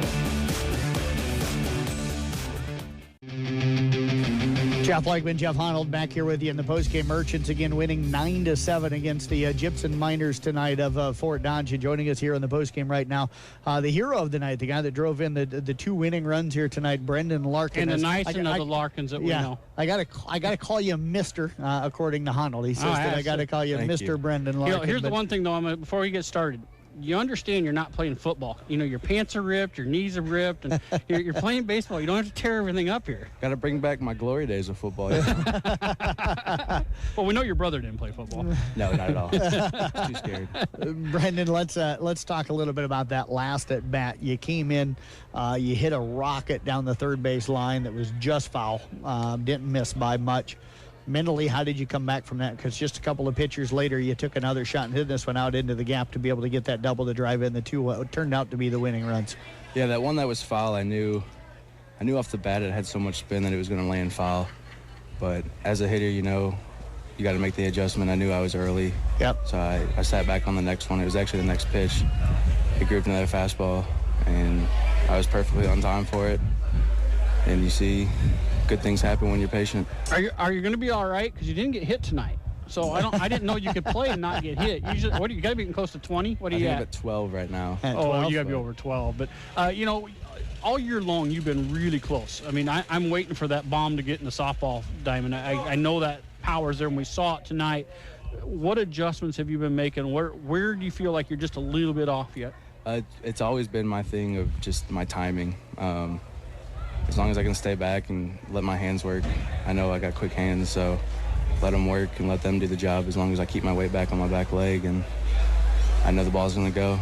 What were you looking for from the Crowell, their pitcher, tonight? What were you anticipating seeing? You probably had never faced him before, I imagine. No, I haven't actually, and I only got to see what maybe his warm-up pitches. Yeah. Then they walked Berg. Yeah. So I was kind of didn't really know what to see, but after the first pitch, I was just hitting fastball. He was going to have to beat me with that, and I just capitalized. Talk about this team. I mean, you guys have been gritty all year long, and you look at the scoreboard, and all but the 5th inning. You guys put up numbers, and you had 3 crooked ones up there. This team has been kind of fun. It's just been gritty all year long. You don't worry about getting down 5. You just kind of keep plugging away. How much fun is that? Oh, it's fun. We got a team full of Bulldogs. That's all I got to say is none of us put our heads down. None of us quit. We all know that, yeah, we let up 5 in the first inning, but you got 7 innings to play. So the way we look at it is you just got to chip away slowly. And back in the 3rd inning, we're right back in the game. And once you can tie that up, it's a brand new ball game. And whatever happens before that doesn't even matter anymore. But yeah, we have a lot of guys on this team that play for each other. It's not an individual sport, it's a team sport. What was the difference this time against them? Fell down 5-0 the first time you met them, not able to come back tonight, able to do that. What do you think was the difference between that night and this night? I think it was Chris trusted us. He trusted his hitters. He knew that, yeah, he had a bad first inning, but after that he came up and showed out. And we all we had our sticks hot tonight, and as long as a pitcher can know that, it's all he needs. And as they're struggling defensively, I had them for 9 errors tonight. What's the dugout like for you guys? Because you know if you put it in play, there's always a chance. That's exactly what you got to think. Especially, we have a beautiful field, and I think they're just getting in their own heads. But when you see that, all you got to do is put the ball in play, and something's going to happen. Good things will come. You know, you were on that losing streak there a while back, and I went down there, and if you didn't know better, you really wouldn't have felt it down there. You guys are still fairly loose. I mean, you weren't quite as jovial, but you guys have kind of turned it around here. Been making a run, dropped one last night. But where are we at here? What kind of feel does the dugout have? What do you have in that locker room? Is it feeling like you're going to make a good run here? Oh, I have a feeling we're going to make a great run here. I mean, I've been saying it from the first week. It's like we all knew each other before we got up here. We clicked right away, and from then, this is a family. It's more than just a team. Brendan, what's different, if anything, from what your brother had told you and what you'd learned from him being a part of the Merchants to now you being here and playing? Before I came up here, he told me just to enjoy it. The town of Carroll has done nothing but great things for all of us. To be able to make this happen, all the host families, it's just flat out amazing. The atmosphere we have here, when the fans are behind us, it's nothing but joy when we're playing. I enjoy watching you guys. I think I saw you fist bump a little girl over here before you go up to bat, and they come up there and they really want to see you guys, and the love you guys give back to the little kids. I think that's what makes it special, makes them want to come in here, and you've really brought more kids to the game and brought it back to them, and we thank you for helping getting the youngsters energized in baseball again. Oh, we love it. The kids look up to us like we're the biggest thing on the earth, so to show that love back is all that we can do. You mentioned host families. Who are you staying with? What's your host family? Mike and Alicia Leffelholtz, and they got 3 kids, Bryce, Brenton, and Olivia, and they are just flat out amazing to me. Well, I tell you what, Brendan, congratulations. I wish you the best of luck. I know it's going to be busy the next few days, so yeah. Best of luck, and thanks for joining us here tonight. Make sure you tell your brother we don't miss him. He'll be up here soon. I tell you what. When's he coming up? I got to get out of here if he's coming. It's the All-Star break. Oh, I'll be gone then. He gave him the nickname that'll never go away. He called him the Superstar. The Superstar? The Superstar, yep. So that's the nickname that has stuck. So we appreciate that. Hey, good to see you again, man. Best of luck the rest of the way. Thanks for having me. You bet. Brendan Larkin joining us here in the postgame tonight. Folks, again, it was the Merchants winning it here tonight over the Gibson Miners 9-7. For my broadcast partner here tonight, Jeff Honnold, and for Lance Kuhn back in the studio, this is Chuck Blankman saying thank you for listening to baseball coverage here tonight on 93.7 KKRL. Have a great night, everybody.